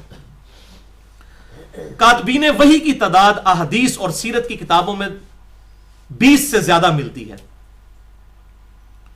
اس میں سے ایک کا تو آپ حال سن چکے، بخاری اور مسلم کی روشنی میں جو میں بتا چکا کہ وہ مرتد ہو گیا تھا. اسی طریقے سے ایک اور کاتب وحی بھی مرتد ہوا. سنن نسائی میں 4072 اور 4074 نمبر حدیث میں عبداللہ بن سعد ابی سرا جو حضرت عثمان کا رشتہ دار تھا، جس میں میں نے پورا لیکچر بھی ریکارڈ کروا دیا مسئلہ نمبر 116 بی کے عنوان سے. یہ بعد میں پھر اس نے دوبارہ سے اسلام قبول کر لیا اور اسی سے پلی لی ہے ڈاکٹر ذاکر نائک نے بھی کہ اگر کوئی مرتد بھی ہو جائے، اگر وہ توبہ کر لے، پھر اس کو قتل نہیں کیا جائے گا، اس کی توبہ ایکسیپٹ کر لی جائے گی. آکسفورڈ یونیورسٹی کے لوگوں نے جب ان سے کوشچن کیا کہ جی مرتد کی جو اسلام چھوڑ دے اس کی سزا قتل ہے، تو ان کا نہیں، یہ بھی مثال موجود ہے. اسی سے ہی انہوں نے پلی لی. بل یہ بھی کاتب وحی تھا، مرتد ہو گیا اور پھر دوبارہ اس نے اسلام قبول کیا. اسی طریقے سے ایک تیسرے کاتب وحی بھی ہیں، حضرت معاویہ ابن ابی سفیان رضی اللہ تعالی عنہما، جن کا ذکر صحیح مسلم میں اشارتاً ملتا ہے کہ وہ کاتب تھے. وحی کا لفظ موجود نہیں، صرف کاتب کا، خط لکھنے والے. لیکن دلائل النبوہ امام بہقی کی کتاب میں موجود ہے ڈیٹیل کے ساتھ، وہ میں آگے یہ دونوں حدیثیں بیان بھی کر دوں گا. لیکن حیران کن بات یہ ہے کہ سیدنا ابو بکر صدیق مولا ابو بکر علیہ السلام رضی اللہ تعالی عنہ کے مبارک دور میں جنگ یمامہ جب ہوئی تو صحیح بخاری میں انٹرنیشنل نمبر کے مطابق 4986 نمبر حدیث ہے، مشکات میں 2220 نمبر. سیدنا عمر فاروق رضی اللہ تعالی عنہ و علیہ السلام، مولا عمر علیہ السلام، انہوں نے مشورہ دیا، اے امیر المومنین، صحیح بخاری 4986 مشکات میں 2220، کہ آپ صلی اللہ علیہ وسلم کے مبارک دور میں تو ایک جگہ پہ کمپائلڈ فارم میں نہیں تھا، ویسے آپ نے خود ہی لکھوایا سارا قرآن، لیکن حفاظ موجود تھے. کمپائلڈ فارم میں ایک جگہ دو گتوں کے درمیان موجود نہیں تھا، تو انہوں نے کہا کہ مصحف کو ایک جگہ جمع کر لیا جائے. تو سیدنا ابو بکر صدیق پہلے تو ریلیکٹنٹ تھے، بعد میں انہوں نے آپ کا مشورہ قبول کیا، اور پھر اس کے بعد انہوں نے سیدنا زید ابن ثابت رضی اللہ تعالیٰ عنہ کو بلایا اور ان کی ذمہ داری لگائی، اور دو جملے بولے سیدنا ابو بکر صدیق رضی اللہ تعالیٰ عنہ نے. کہا کہ زید آپ عقل مند نوجوان ہیں، آپ پر کسی قسم کا الزام نہیں ہے، آپ صلی اللہ علیہ وسلم کے لیے آپ وہی لکھا کرتے تھے، لہذا قرآن حکیم کو ایک جگہ کمپائلڈ فارم میں آپ جمع کریں. تو حضرت معاویہ کو تو نہیں بلایا، جی وہ کاتب وہی تھے، تو ان کو بلایا جاتا، ان کی ذمہ داری، یا ان کو ایک کمیٹی بنا دی جاتی، جس طرح یہاں سیاسی کمیٹی بنتی ہے کہ جی ایک بندہ ادھر سے ڈال لیں، ادھر سے ڈال لیں، ادھر سے ڈال لیں. انہوں نے صرف ایک بندے کی ڈیوٹی لگائی، زید ابن ثابت رضی اللہ تعالیٰ عنہ، اور کہا آپ پہ الزام نہیں ہے کسی قسم کا، یعنی آپ ٹرو مومن ہیں، یعنی شروع سے حضور کے ساتھ ہیں اور آپ وہی لکھتے ہیں، یعنی موسٹ ریلائبل پرسنالٹی آپ ہی ہے، آپ کے ذمہ کیا جائے. زید ابن ثابت کہتے ہیں اللہ کی قسم اگر ابو بکر رضی اللہ تعالیٰ عنہ وعلیہ السلام مجھے یہ کہتے ہیں نا کہ پہاڑ ایک جگہ سے کھود کے دوسری جگہ پہنچا دے تو میں زیادہ پریشان نہ ہوتا. اس سے مشکل کام یہ تھا کہ میرے ذمہ اتنی بڑی ذمہ داری انہوں نے لگا دی کہ قرآن حکیم کو ایک جگہ جو ہے کمپائلڈ فارم کے اندر جمع کیا جائے. بہرحال انہوں نے یہ معاملہ کیا الحمدللہ، اور قرآن حکیم کا یہ مصحف ہمارے پاس موجود ہے الحمدللہ اس حوالے سے. لہذا حضرت معاویہ بن ابی سفیان رضی اللہ تعالیٰ عنہ کے بارے میں جو بخاری اور مسلم میں ایسی احادیث آتی ہیں جس سے ان کے کریکٹر کے حوالے سے کافی کمزوریاں امت کے سامنے امام بخاری اور امام مسلم لے کر آئے، تو منکرین حدیث تو ان حدیثوں کو ہی جعلی کہتے ہیں. دوسری طرف جو اہل سنت ہیں وہ حدیثیں کہتے ہیں یہ حدیثیں تو ٹھیک ہیں، بیان نہیں کرنی چاہیے. تو بھئی اگر بیان نہیں کرنے والی تھی تو امام مسلم نے صحیح مسلم کے مقدمے میں لکھا ہے کہ میں صحیح مسلم عوام الناس کے لیے لکھ رہا ہوں. بیان تو انہوں نے کی ہیں، امت تک بات پہنچائی ہے کہ حق بات کیا ہے.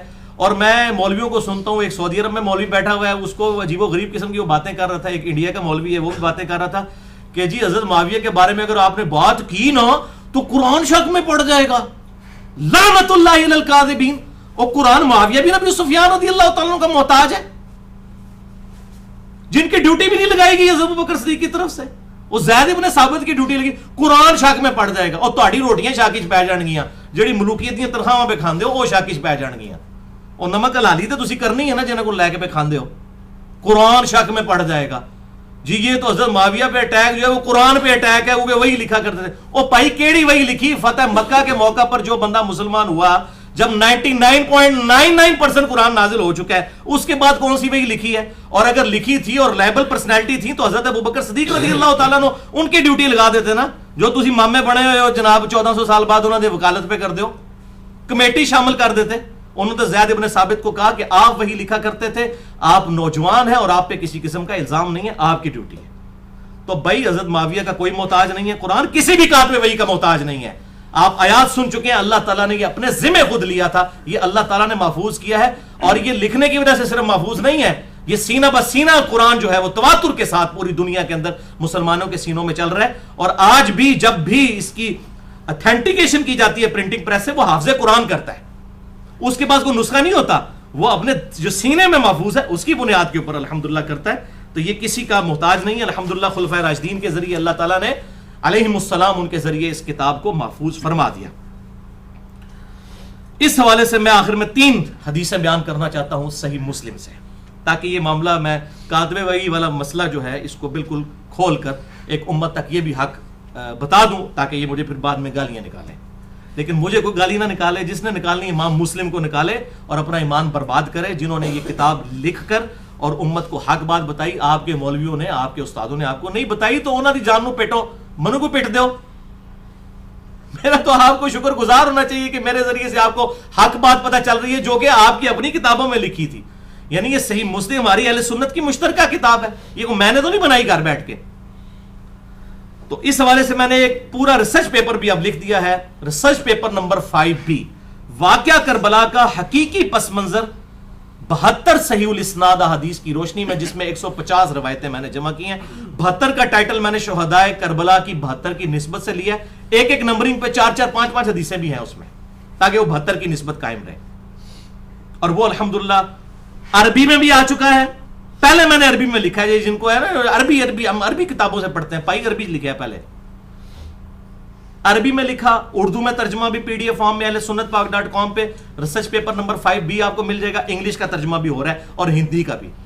اردو کو تو اڈل کر دی کی ہے پبلک تو ساری زبانوں میں انٹرنیشنل پمفلٹ الحمدللہ.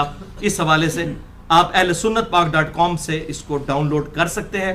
اس میں بھی میں نے یہ حدیثیں اس میں یہ ڈال دی ہیں.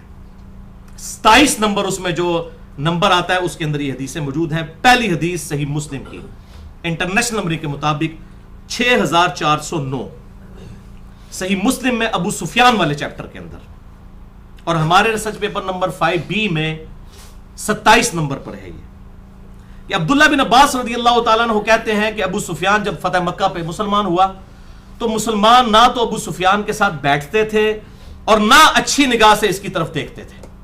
تو یہ حضور کی خدمت میں حاضر ہوئے اور کہا یا رسول اللہ صلی اللہ علیہ وسلم, نہ تو مسلمان میرے پاس بیٹھتے ہیں نہ مجھے کوئی اچھے طریقے سے دیکھتے ہیں. ظاہر ہے پوری زندگی حضور کے ساتھ دشمنی کی, لڑائیاں کرتا رہا. اب ابو جہل تو بدر میں مارا گیا تھا, اس کے بعد ساری جنگیں ابو سفیان نے لڑی ہیں. تو ایک کوئی سوئچ تو نہیں مسلمانوں کے دلوں میں آن ہو جانا تھا کہ ہاں جی آج تو بعد بھائی 180 ڈگری ہو جائے گا کام. مسلمانوں کو قلق تو تھا, تو مسلمان اس کو کوئی اچھا نہیں سمجھتے تھے, بس صرف کلمے کے احترام تک تھی بات. تو انہوں نے آ کے حضور صلی اللہ علیہ وسلم سے کچھ ڈیمانڈز کی کہ اس طریقے سے مسلمانوں کے دلوں میں میرے لیے محبت آ سکتی ہے. اس میں سے ایک ڈیمانڈ یہ تھی کہ میرے بیٹے معاویہ کو اپنا منشی رکھ لیں. یہ کاتب وحی کہتے ہیں, اینج رکھایا گیا جے کاتب وحی, منشی رکھ لیں, آپ کے لیے کتابت کر دے گا, یہ لکھنا پڑھنا جانتا ہے. تو آپ صلی اللہ علیہ وسلم نے ان کی وہ بات مان لی, باقی باتیں بھی مان لی. اور راوی کہتے ہیں صحیح مسلم کے کہ نبی صلی اللہ علیہ وسلم کی یہ مبارک عادت تھی کہ آپ کبھی کسی کو نہ نہیں کیا کرتے تھے. اور وہ کہتے ہیں کہ اگر ابو سفیان خود سے حضور کو نہ کہتا تو آپ صلی اللہ علیہ وسلم کبھی ابو سفیان کی یہ ڈیمانڈ پوری نہ کرتے, یعنی معاویہ کو اپنا کاتب رکھنے والی ڈیمانڈ کبھی خود سے نہ پوری کرتے. یہ ابو سفیان کی دل جوئی کے لیے آپ نے کیا. اور بھائی جی جو بندے سفارشی بھرتی ہوئے ہیں, یہ اسی لینگویج ہے سفارشی, پازیٹیو سفارش کی بات کر رہا ہوں, ان کو آپ نے کہا یہ قرآن ڈاؤٹ میں پڑھ جائے گا جی کاتب وحی. زید ابن ثابت کدھر گیا جس نے ساری کارنامہ کیا ہے؟ کیوں پبلک کو جھوٹی باتیں ملوکیت کی تنخواہیں کھا کھا کے تو بتا رہے ہیں قرآن ڈاؤٹ میں پڑھ جائے گا. جاہل مولوی پتہ ہی نہیں ان کو کہ قرآن کہاں سے آیا, کس نے محفوظ کیا. انا نحن نزلنا الذکر وانا لہ لحافظون. تو اس قسم کی باتیں پبلک کو بتاتے ہیں. اینج پائی جی ہوئی ہے پرتی. اب آپ دیکھیں گے اس کے بعد کیا ہوا. یہ بھی صحیح مسلم میں دوسری حدیث 6628, اور ہمارے ریسرچ پیپر نمبر 5B پہ 27 نمبر پہ, اسی نمبرنگ پہ میں نے اکٹھی ڈالی ہے تاکہ پتہ چلے کہ یہ کاتب وحی کی بھرتی کیسے ہوئی ہے. اس کے راوی بھی عبداللہ ابن عباس ہے رضی اللہ تعالیٰ. وہ کہتے ہیں میں چھوٹا بچہ تھا, آپ صلی اللہ علیہ وسلم میرے پاس تشریف لائے تو کہتے ہیں میں دروازے کے پیچھے چھپ گیا. چھوٹے بچے تھے, یعنی ہارڈلی 10 سال کے قریب عمر ہوگی اس وقت, کیونکہ آپ صلی اللہ علیہ وسلم کی وفات کے وقت 13 سال تھی. تو کہتے ہیں میں اس لیے چھپ گیا, مجھے حضور کوئی کام نہ کہہ دیں. بچہ کھیلنے کے لیے وہ گھر سے نکلے ہوئے تھے. تو آپ نے مجھے ڈھونڈ لیا، پھر آپ نے میری گدی پہ پیار سے ایسے تھپکی لگائی، آپ فرمایا جاؤ معاویہ کو بلا کر لاؤ، یعنی آپ نے کوئی خط و کتابت کروانی ہوگی۔ تو وہ گئے حضرت معاویہ کو بلانے کے لیے، اور واپس آ کے انہوں نے کہا کہ یا رسول اللہ صلی اللہ علیہ وسلم وہ تو کھانا کھا رہے ہیں۔ اچھا ادھر کچھ چمچے ہیں وہ کہتے ہیں کہ جی انہوں نے حضرت معاویہ کو بتایا ہی نہیں ہے جا کے، وہ تو آڈا منڈا نہیں سی پائی عبداللہ ابن عباس ہی، وہ باہر ہی ویکھ کے آ گئے کہ وہ کھانا کھا رہے ہیں، تو حضور نے سی پتا کہ بھئی کھانا کھا رہے ہیں، بھئی کھانے وچ نہیں ٹوکنا چاہیے تھا۔ آپ نے دوبارہ بھیجا، فرمایا جاؤ اس کو بلا کے لاؤ۔ تو آپ کیا سمجھتے ہیں وہ باہر سے دیکھ کے ہی واپس آ گئے ہوں گے؟ یہ چمچے خام خواہ بیچ میں کر رہے ہیں، میں آپ آگے بتاتا ہوں باقی اس کا طریق بھی خام خواہ۔ وہ گئے، پھر ان کا یازن وہ کھانا کھا رہے ہیں، انہوں نے ہی جواب دیا کہ کھانا کھا رہے ہیں۔ اچھا جی، پھر آپ نے فرمایا تیسری بار فرمایا کہ اسے بلا کے لاؤ، تیسری بار بھی یہ جواب ملا جی میں کھانا کھا کے آنا۔ تو آپ صلی اللہ علیہ وسلم کی مبارک زبان سے ایک جملہ نکل گیا اس موقع کے اوپر، آپ صلی اللہ علیہ وسلم نے فرمایا اللہ تعالیٰ اس کا پیٹ کبھی نہ بھرے، استغفر اللہ واتوب الیہ والعیاذ باللہ تعالی۔ تو یہ آپ کی مبارک زبان سے ایک کلمہ نکل گیا کہ اللہ اس کا پیٹ کبھی نہ بھرے۔ اب دلائل النبوہ امام بہیقی کی کتاب سے، اچھا اس میں کہیں موجود نہیں ہے کہ وہ وہی لکھتے تھے، دوسری بھی حدیث میں ہے کہ کاتب رکھ لیں، جس سے یہ لیتے ہیں نا کانا یکتب الوحی، کانا یکتب الوحی، آدھی با اینا ٹوٹا چک دینے اس حدیث، میں تو انہوں پوری حدیث سنانا ہوں آج۔ اور یہ کام جو ہے نا مطلب ان لوگوں نے بھی کیا ہے کہ مجھے افسوس ہوتا ہے کہ انسان کو حق بات پوری امت کو بتانی چاہیے۔ یہ اسی طریقے سے ہے کہ آپ وہ ہمارے وہاں پہ ایک دیوبندی عالم تھے، تو انہوں نے صحیح مسلم سے ایک حدیث ہمارے بھائی کو بتائی کہ آپ صلی اللہ علیہ وسلم جب نماز شروع کرتے تو دونوں ہاتھ کانوں تک اٹھاتے، مالک بن حویرث کی، تو ان کا اس لیے ہم کانوں تک اٹھاتے ہیں، ہم بھی کہتے ہیں کانوں تک اور کندھوں تک ایک ہی ہے، انگلیاں کانوں کے برابر اور ہتھیلیاں کندھوں کے برابر، یہ ایک ہی چیز ہے۔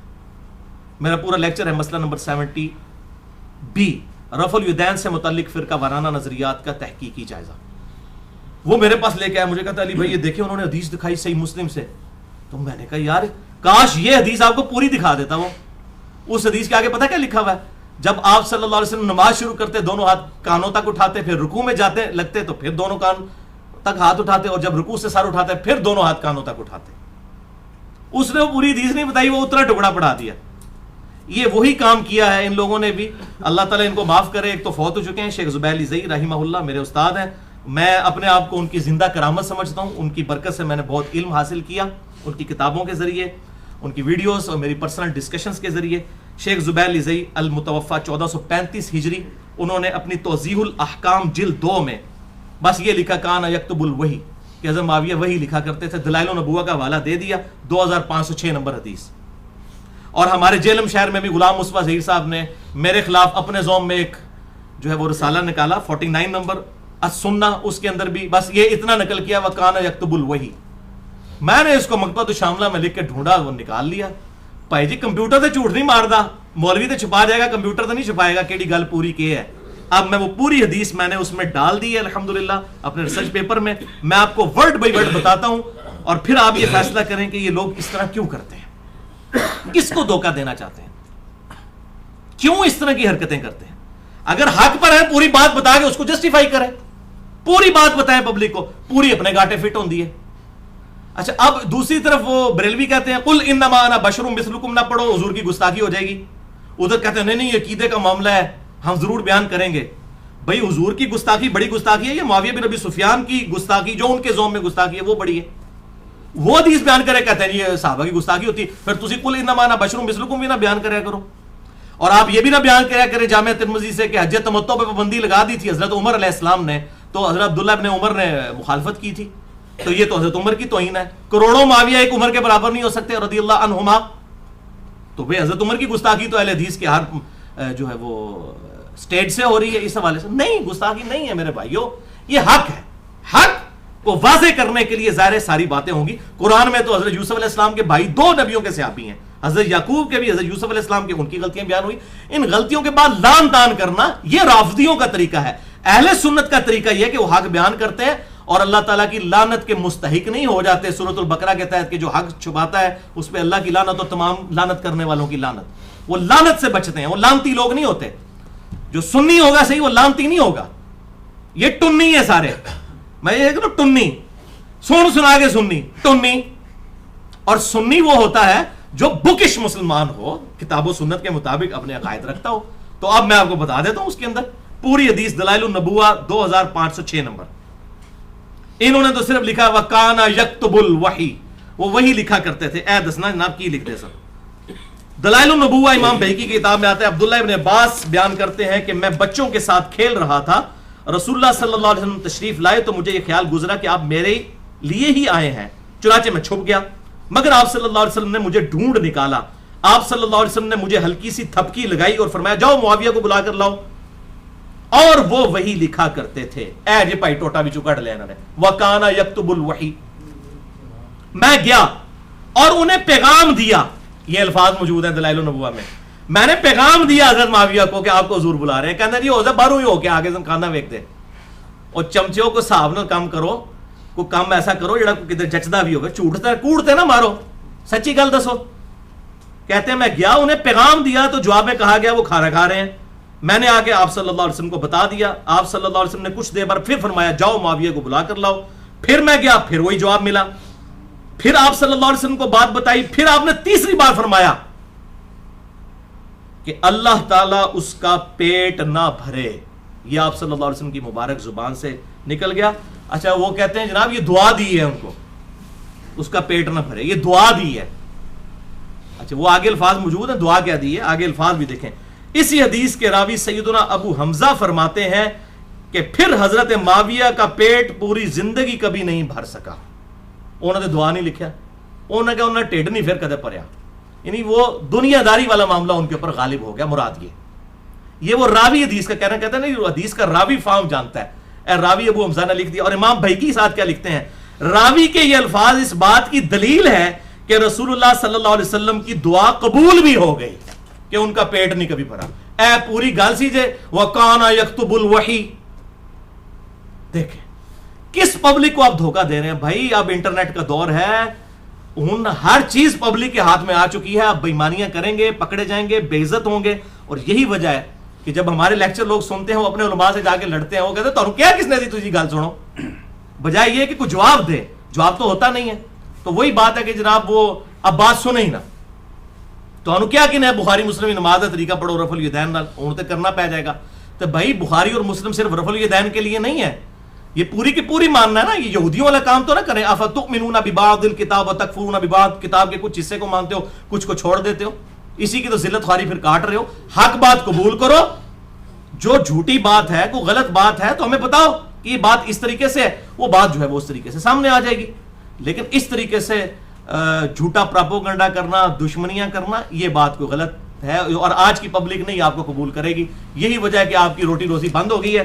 تو پائی اسی ان روٹی تے لت مار چھڑی ہے تو سائیں ساڑھے خلاف ہو گئے نے. پھر تو اب جسے شوق ہو وہ ریسرچ پیپر نمبر 5B اور میرا لیکچر مسئلہ نمبر 101 ضرور سنیں.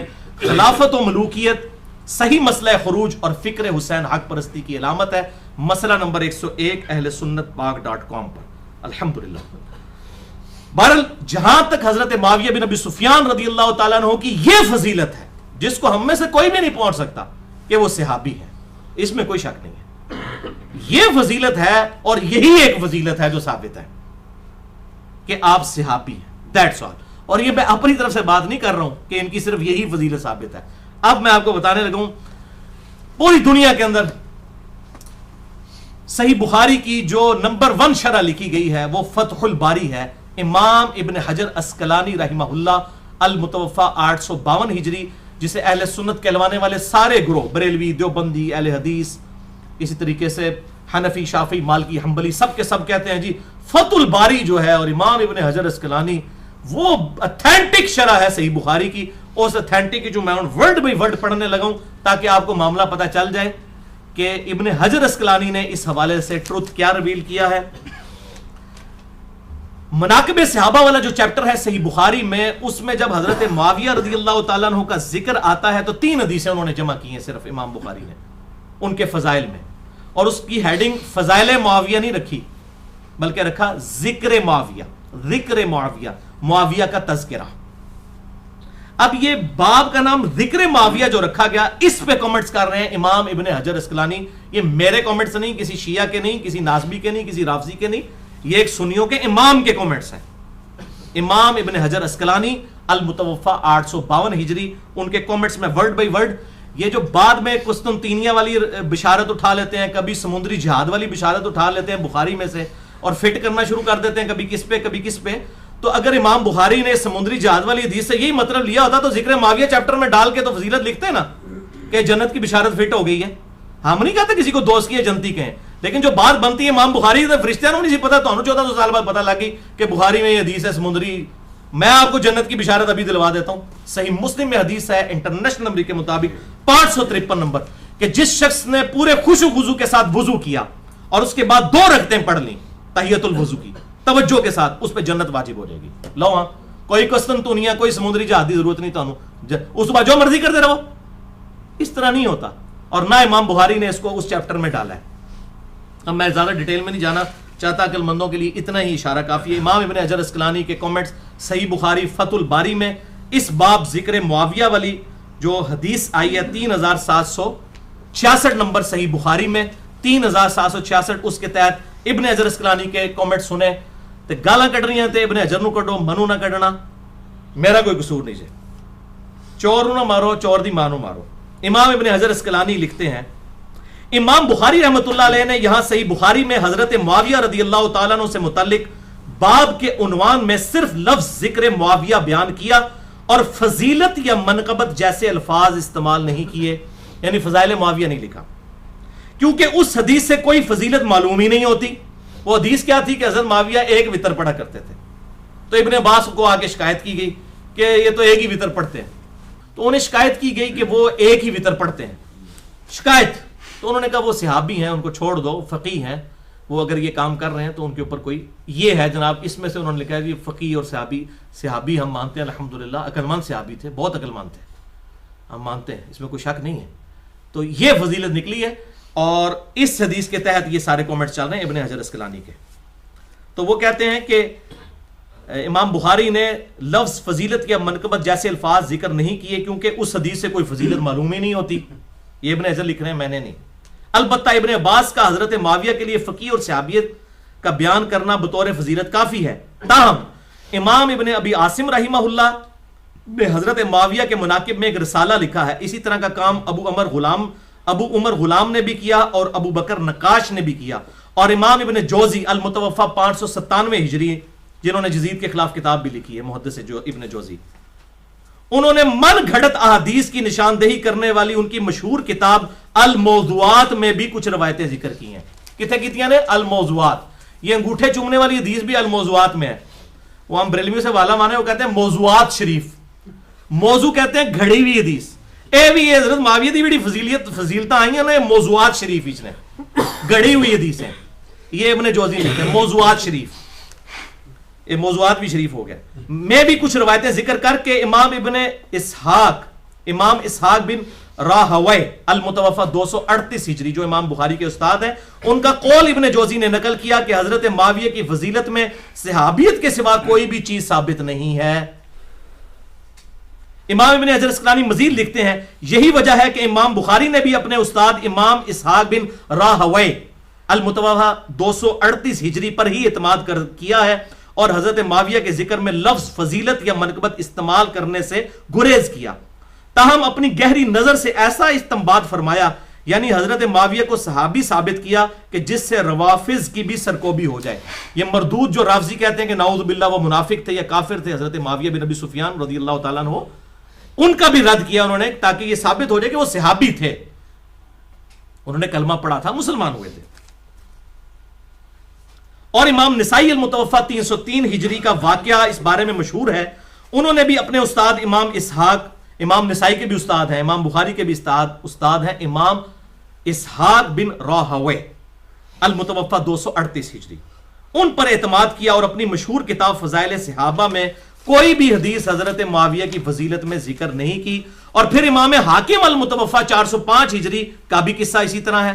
امام ابن جوزی المتوفا 597 ہجری نے عبداللہ بن احمد سے ان کے والد امام احمد بن حنبل کا مکالمہ بھی نقل کیا ہے جو انہوں نے اپنے والد احمد بن حنبل سے پوچھا، یہ ہے بڑی کریٹیکل بات جو امام ابن جوزی المتوفا 597 ہجری نے نقل کی ہے۔ امام احمد بن حنبل سے ان کے بیٹے نے پوچھا کہ سیدنا علی بن ابی طالب اور حضرت معاویہ بن ابی سفیان رضی اللہ تعالی عنہما کے اختلاف سے متعلق آپ کی کیا رائے ہے؟ تو امام احمد بن حنبل المتوفا 241 ہجری نے کچھ دیر تک سر جھکائی رکھا۔ یہ میں ان کے جواب دیں پتر رہا ہوں، ادھر گستاخی نہ ہو جائے تو سوچتے رہے تھوڑی دیر تک، یا کوئی ایسا جملہ بولوں کہ وہ سب کچھ کمپریہنسو ہو۔ تھوڑی دیر بعد انہوں نے سر اٹھا کر کہا، میرے بیٹے خوب سمجھ لے، سیدنا علی بن ابی طالب کے دشمن بہت زیادہ تھے جنہوں نے ان کے عیب تلاش کرنے کی بڑی کوشش کی مگر ناکام رہے۔ چنانچہ ان دشمنوں نے ایک متبادل چال کے طور پر ایک دوسرے شخص یعنی معاویہ بن ابی سفیان کو اپنے مقصد کی برآوری کے لیے موزوں پایا جو کہ ان سے جنگیں کر چکا تھا۔ چنانچہ ان دشمنوں نے حضرت علی رضی اللہ تعالیٰ عنہ کے مقابلے پر حضرت معاویہ کو بڑھا چڑھا کر پیش کیا۔ امام احمد بن حنبل کے اس جواب میں اشارہ ہے، یہ ابن حجر اسقلانی لکھتے ہیں کہ یہ احمد بن حنبل نے جو کہا نا کہ انہوں نے بڑھا چڑھا کے پیش کیا، تو ابن حجر اس پہ کامنٹس کر رہے ہیں۔ وہ کہتے ہیں کہ اس میں احمد بن حنبل نے یہ جواب دیا، اس میں اشارہ ہے کہ کچھ لوگوں نے حضرت معاویہ کے لیے بے بنیاد فضائل گھاڑ لیے ہیں جن کی کوئی اصلیت نہیں ہے۔ یہ حقیقت ہے کہ حضرت معاویہ رضی اللہ تعالیٰ عنہ کے لیے روایات فضیلت تو بہت زیادہ آئی ہیں، مگر ان احادیث میں سے کوئی ایک حدیث بھی اسنادی اعتبار سے اصول محدثین پر صحیح نہیں ہے، کیٹیگوریکل ڈینائی۔ اسی لیے امام اسحاق بن راہوی، امام نسائی رحمہ اللہ نے اس موقف کو بڑے یقین کے ساتھ اختیار کیا ہے کہ حضرت معاویہ رضی اللہ تعالیٰ عنہ کی فضیلت میں صحابیت کے علاوہ کوئی اور چیز ثابت نہیں ہے۔ یہ ہے بھائیو وہ ساری چیز۔ البتہ میں چونکہ منصف مزاج آدمی ہوں، میں آخر میں ان کی صحابیت ثابت کرنے کے لیے اپنی گفتگو کو کنکلوڈ کرتا ہوں۔ صحیح مسلم کی وہ جو تیسری حدیث میں نے بیان کرنی تھی، انٹرنیشنل نمبر کے مطابق 6857 ہے، مشکات میں بھی موجود ہے 2278، جو مسند احمد میں بھی ہے، اور اکثر یہ طاہر القادری صاحب اسے وہ میلاد کی محفل کے ثبوت میں یہ حدیث پیش کر رہے ہوتے ہیں، صحیح مسلم اور مسند احمد۔ ابو سعید خدری رضی اللہ تعالیٰ عنہ کہتے ہیں کہ ایک دن حضرت معاویہ بن ابی سفیان رضی اللہ تعالیٰ عنہ مسجد میں تشریف لائے تو کچھ صحابہ کرام، کچھ تابعین بیٹھے ہوئے آپس میں گفتگو کر رہے تھے، تو حضرت معاویہ ان کے قریب آئے اور کہا کہ یہاں تم کس لیے بیٹھے ہو؟ تو انہوں نے کہا ہم اللہ کا ذکر کرنے بیٹھے ہیں، اللہ رسول کی باتیں کر رہے ہیں۔ تو حضرت معاویہ نے کہا کہ اللہ کی قسم اٹھا کر کہو کہ تم اسی کام کے لیے بیٹھے ہو۔ انہوں نے کہا کہ اللہ کی قسم ہم صرف اللہ تبارک و تعالیٰ کے ذکر کے لیے یہاں پر بیٹھے ہیں۔ تو پھر حضرت معاویہ رضی اللہ تعالیٰ عنہ نے کہا کہ میں نے یہ قسم اس لیے نہیں اٹھوائی کہ معاذ اللہ میں نے کوئی بدگمانی کی ہے تمہارے بارے میں، بلکہ آپ رضی اللہ تعالیٰ عنہ نے سنت پر عمل کیا۔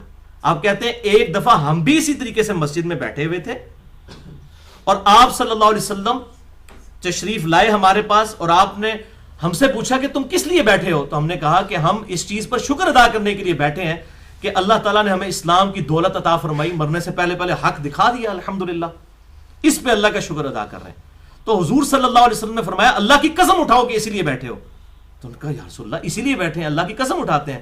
تو پھر آپ صلی اللہ علیہ وسلم نے بھی فرمایا کہ میں نے کوئی بدگمانی کی وجہ سے قسم نہیں اٹھوائی، بلکہ ابھی ابھی جبرائیل علیہ السلام میرے پاس آئے تھے اور انہوں نے فرمایا کہ آپ کے ان اصحاب کی وجہ سے اللہ تعالیٰ فرشتوں کے سامنے بھی فخر فرما رہا ہے۔ فرشتوں نے کہا تھا نا کہ یہ بندے تو قتل و غارت کریں گے، تو انہیں کس لیے پیدا کیا؟ یہ بھی تو بندے ہیں جنہوں نے نبی کی دعوت قبول کر لی۔ تو اس حدیث سے میرے نزدیک حضرت معاویہ رضی اللہ تعالیٰ کی یہ فضیلت ثابت ہوتی ہے، ان کی صحابیت اور ان کا اسلام لانا۔ تو یہ دو ایکسٹریمز ہیں، ایک طرف روافظ کی ایکسٹریم ہے جو ان کو منافق یا نعوذ باللہ کافر کہتے ہیں، دوسری طرف سنیوں میں گھسے ہوئے ناسبیوں کی ایکسٹریم ہے کہ جو وہ ہر جھوٹی فضیلت ثابت کر کے ان کو حضرت علی سے اوپر کرنے کی کوشش کرتے ہیں، ان کو یزید کو حضرت حسین سے اوپر کرنے کی کوشش کرتے ہیں، بالکل جعلی چیز طریقوں سے۔ جو صحیح چیز ہے وہ میں نے آپ کو بتا دی ہے۔ تو یہ اس سے وہ ربیع الاول کا وہ کہتے ہیں میلاد کی محفل منا رہے تھے، اس میں کہیں میلاد نہیں لکھا بھائی میرے، وہ تو شکر ادا کر رہے تھے جیسے یہاں ہم درس قرآن کے لیے جو لوگ جمع ہیں تو اللہ کا شکر ادا کر رہے ہیں، وہ یہ کر رہے تھے، میلاد وغیرہ نہیں منا رہے تھے۔ تو وہ ہر بندہ اپنی مطلب کے رزلٹ نکالتا ہے، جو حدیث خود کسی نے پڑھنی نہیں ہے۔ صحیح مسلم 6857 نمبر، مشکات میں بھی 2278 نمبر موجود ہے۔ بھارت صحابہ کرام ایک لیول کے سارے نہیں تھے، اس میں کئی باتیں اور ہو سکتی ہیں لیکن میں سکپ کرتا ہوں۔ میرا مسئلہ نمبر ہے 96، عظمت صحابہ، رد المنافقین اور سنی شیعہ کے اختلاف کا تحقیقی جائزہ۔ اس میں کئی ایسی باتیں ہیں جو میں اس کے ساتھ اب کرنا چاہتا تھا لیکن میں سکپ کرتا ہوں. جسے شوق ہو وہ 1.25 گھنٹے کا لیکچر مسئلہ نمبر 96 دیکھ لے اہل سنت پاک.com پر. اور اینڈ پہ میں وہ دعا کرتا ہوں جو قرآن حکیم میں سورۃ الحشر کی آیت نمبر 10 میں ہمیں اللہ تعالیٰ نے سکھائی ہے کہ جو ایمان والے لوگ ہیں وہ اپنے سے پہلے جو ایمان والے لوگ گزر چکے ان کے لیے کن الفاظ میں دعا کرتے ہیں. اعوذ باللہ من الشیطان الرجیم بسم اللہ الرحمن الرحیم ربنا اغفر لنا ولاخواننا الذین سبقونا بالایمان. اے اللہ ہمیں بھی بخش دے اور ہم سے پہلے جتنے بھی ایمان کی حالت میں دنیا سے گئے ہیں چاہے صحابہ ہوں تابعین ہوں تبع تابعین ہوں جو بھی کلمہ گو مسلمان تھے سب کو بخش دے آمین. یہ دعا اور پھر ساتھ ہی ہے وَلَا تَجْعَلْ فِي قُلُوبِنَا غِلًّا لِّلَّذِينَ آمَنُوا رَبَّنَا إِنَّكَ رَءُوفٌ رَحِيمٌ. اے اللہ ان مسلمانوں کے بارے میں ہمارے دل میں کوئی برائی کوئی کینہ نہ رکھنا. جو اہل ایمان گزر چکے ان کے بارے میں برائی اور کوئی کینہ نہ رکھنا. اے اللہ تو بخشنے والا مہربان ہے. اب یہ غلطی کا بیان کرنا کوئی کینہ نہیں ہے ورنہ میں اس میں آپ کو ایک اینٹی وینم اور پھکی کے طور پر علم الکلام کے طور پر الزامی جواب دے دوں. صحیح بخاری اٹھا کے آپ دیکھ لیں حضرت واشی نے اسلام قبول کر لیا فتح مکہ کے بعد. آپ صلی اللہ علیہ وسلم نے فرمایا واشی تیرا اسلام قبول. یہ بخاری شریف ہے کوئی سٹوری بک نہیں میں پڑھ رہا. واشی والے چیپٹر میں آپ دیکھ لیں اس کے اسلام لانے والے واقعے میں تیرا اسلام قبول ہے لیکن مجھے اپنی شکل نہیں دکھانی تو نہیں کیونکہ مجھے اپنا چچا یاد آتا ہے حمزہ. اب حمزہ کوئی عام انسان تو نہیں تھے. حضور صلی اللہ علیہ وسلم کے دودھ پیتے بھائی بھی تھے چچا بھی لگتے تھے. تو آپ کو اپنا دکھ نہیں بھولا. تو جن لوگوں نے حضرت حسین کو تکلیفیں دیں وہ کس منہ سے چاہتے ہیں کہ جی ہم جو ہے وہ ان لوگوں کے بارے میں اگر اللہ کے محبوب جن کے بارے میں قرآن کہہ رہا ہے بالمؤمنین رؤوف الرحیم جو واشی کے لیے رؤوف الرحیم تھے انہوں نے بھی اپنے جذبات میں یہ بات کی کہ مجھے اپنی شکل نہیں دکھانی ہے. تو اب لگائیں فتویٰ کہ آپ کے دل میں بغض تھا واشی کا؟ نہیں بغض نہیں تھا بس آپ کو تکلیف ہوتی تھی کہ میرے سامنے نہ آئے. اسی طریقے سے جن لوگوں نے حضرت حسین کو یا حضرت علی کو یا خلفائے راشدین کو تکلیف دی ہیں ہمیں ان کے بارے میں ہمارے دل میں بھی رنج موجود ہے. اس سے زیادہ کچھ نہیں ہے. ہم تو کہتے ہیں سب کو اللہ تعالیٰ بخش دے. ہمارے سے پوچھ کے کسی نے جنت میں نہیں بھیجنا کسی کو.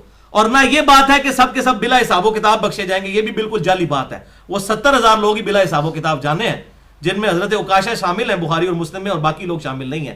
یہ کوئی اتنا سیدھا معاملہ نہیں ہے کہ جس نے بھی آپ کو دیکھ لیا اور بلا حساب و کتاب ہی جنت میں چلا گیا. ورنہ صحیح مسلم کھول کے دیکھ لیں مدعم نامی غلام تھا جو آپ صلی اللہ علیہ وسلم کی سواری کا کجاوا کسا کرتا تھا اور آپ کو سفر و حضر میں وضو کروایا کرتا تھا.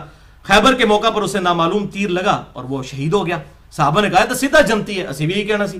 آپ فرمایا تم جنت کی بشارت دے رہے ہو جبکہ اس نے خیبر کے مال غنیمت میں سے ایک چادر چوری کی تھی اور میں دیکھ رہا ہوں کہ آگ کی پناہ کے اس پہ ڈال دی گئی ہے. ایک چادر کو اللہ نے اتنا سیریس لے لیا اور حضور صلی اللہ علیہ وسلم کی خدمت کرنے والا وہ صحابی تھا. جب اللہ تعالیٰ پکڑنے پہ آئے تو وہ کسی کو چھوٹی سی بات پہ بھی پکڑ سکتا ہے. ہم کسی کو جنت کی گارنٹیاں نہیں مار سکتے. ہم یہ کہتے ہیں کہ ہر کلمہ گو انشاءاللہ ایک نہ ایک دن جنت میں جائے گا. بس اس سے زیادہ ہم نہیں کہتے. یا وہ جو لوگ جن کو بائی نیم جنت کی بشارت دی گئی ہے عشرہ مبشرہ ہوں یا اصحاب شجرہ ہوں یا اصحاب بدر ہوں ان کا معاملہ الگ ہے. باقی بڑا سینسٹیو ایشو ہے. اتنا سیدھا معاملہ نہیں ہے.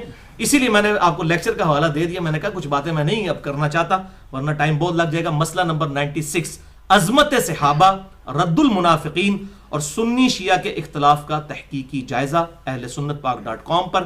اللہ تعالیٰ سے دعا ہے جو حق بات میں نے کہی اللہ تعالیٰ ہمارے دلوں میں راسخ فرمائے. اگر جذبات میں میرے منہ سے کوئی غلط بات نکل گئی تو اللہ تعالیٰ ہمارے دلوں سے معاف کر دے.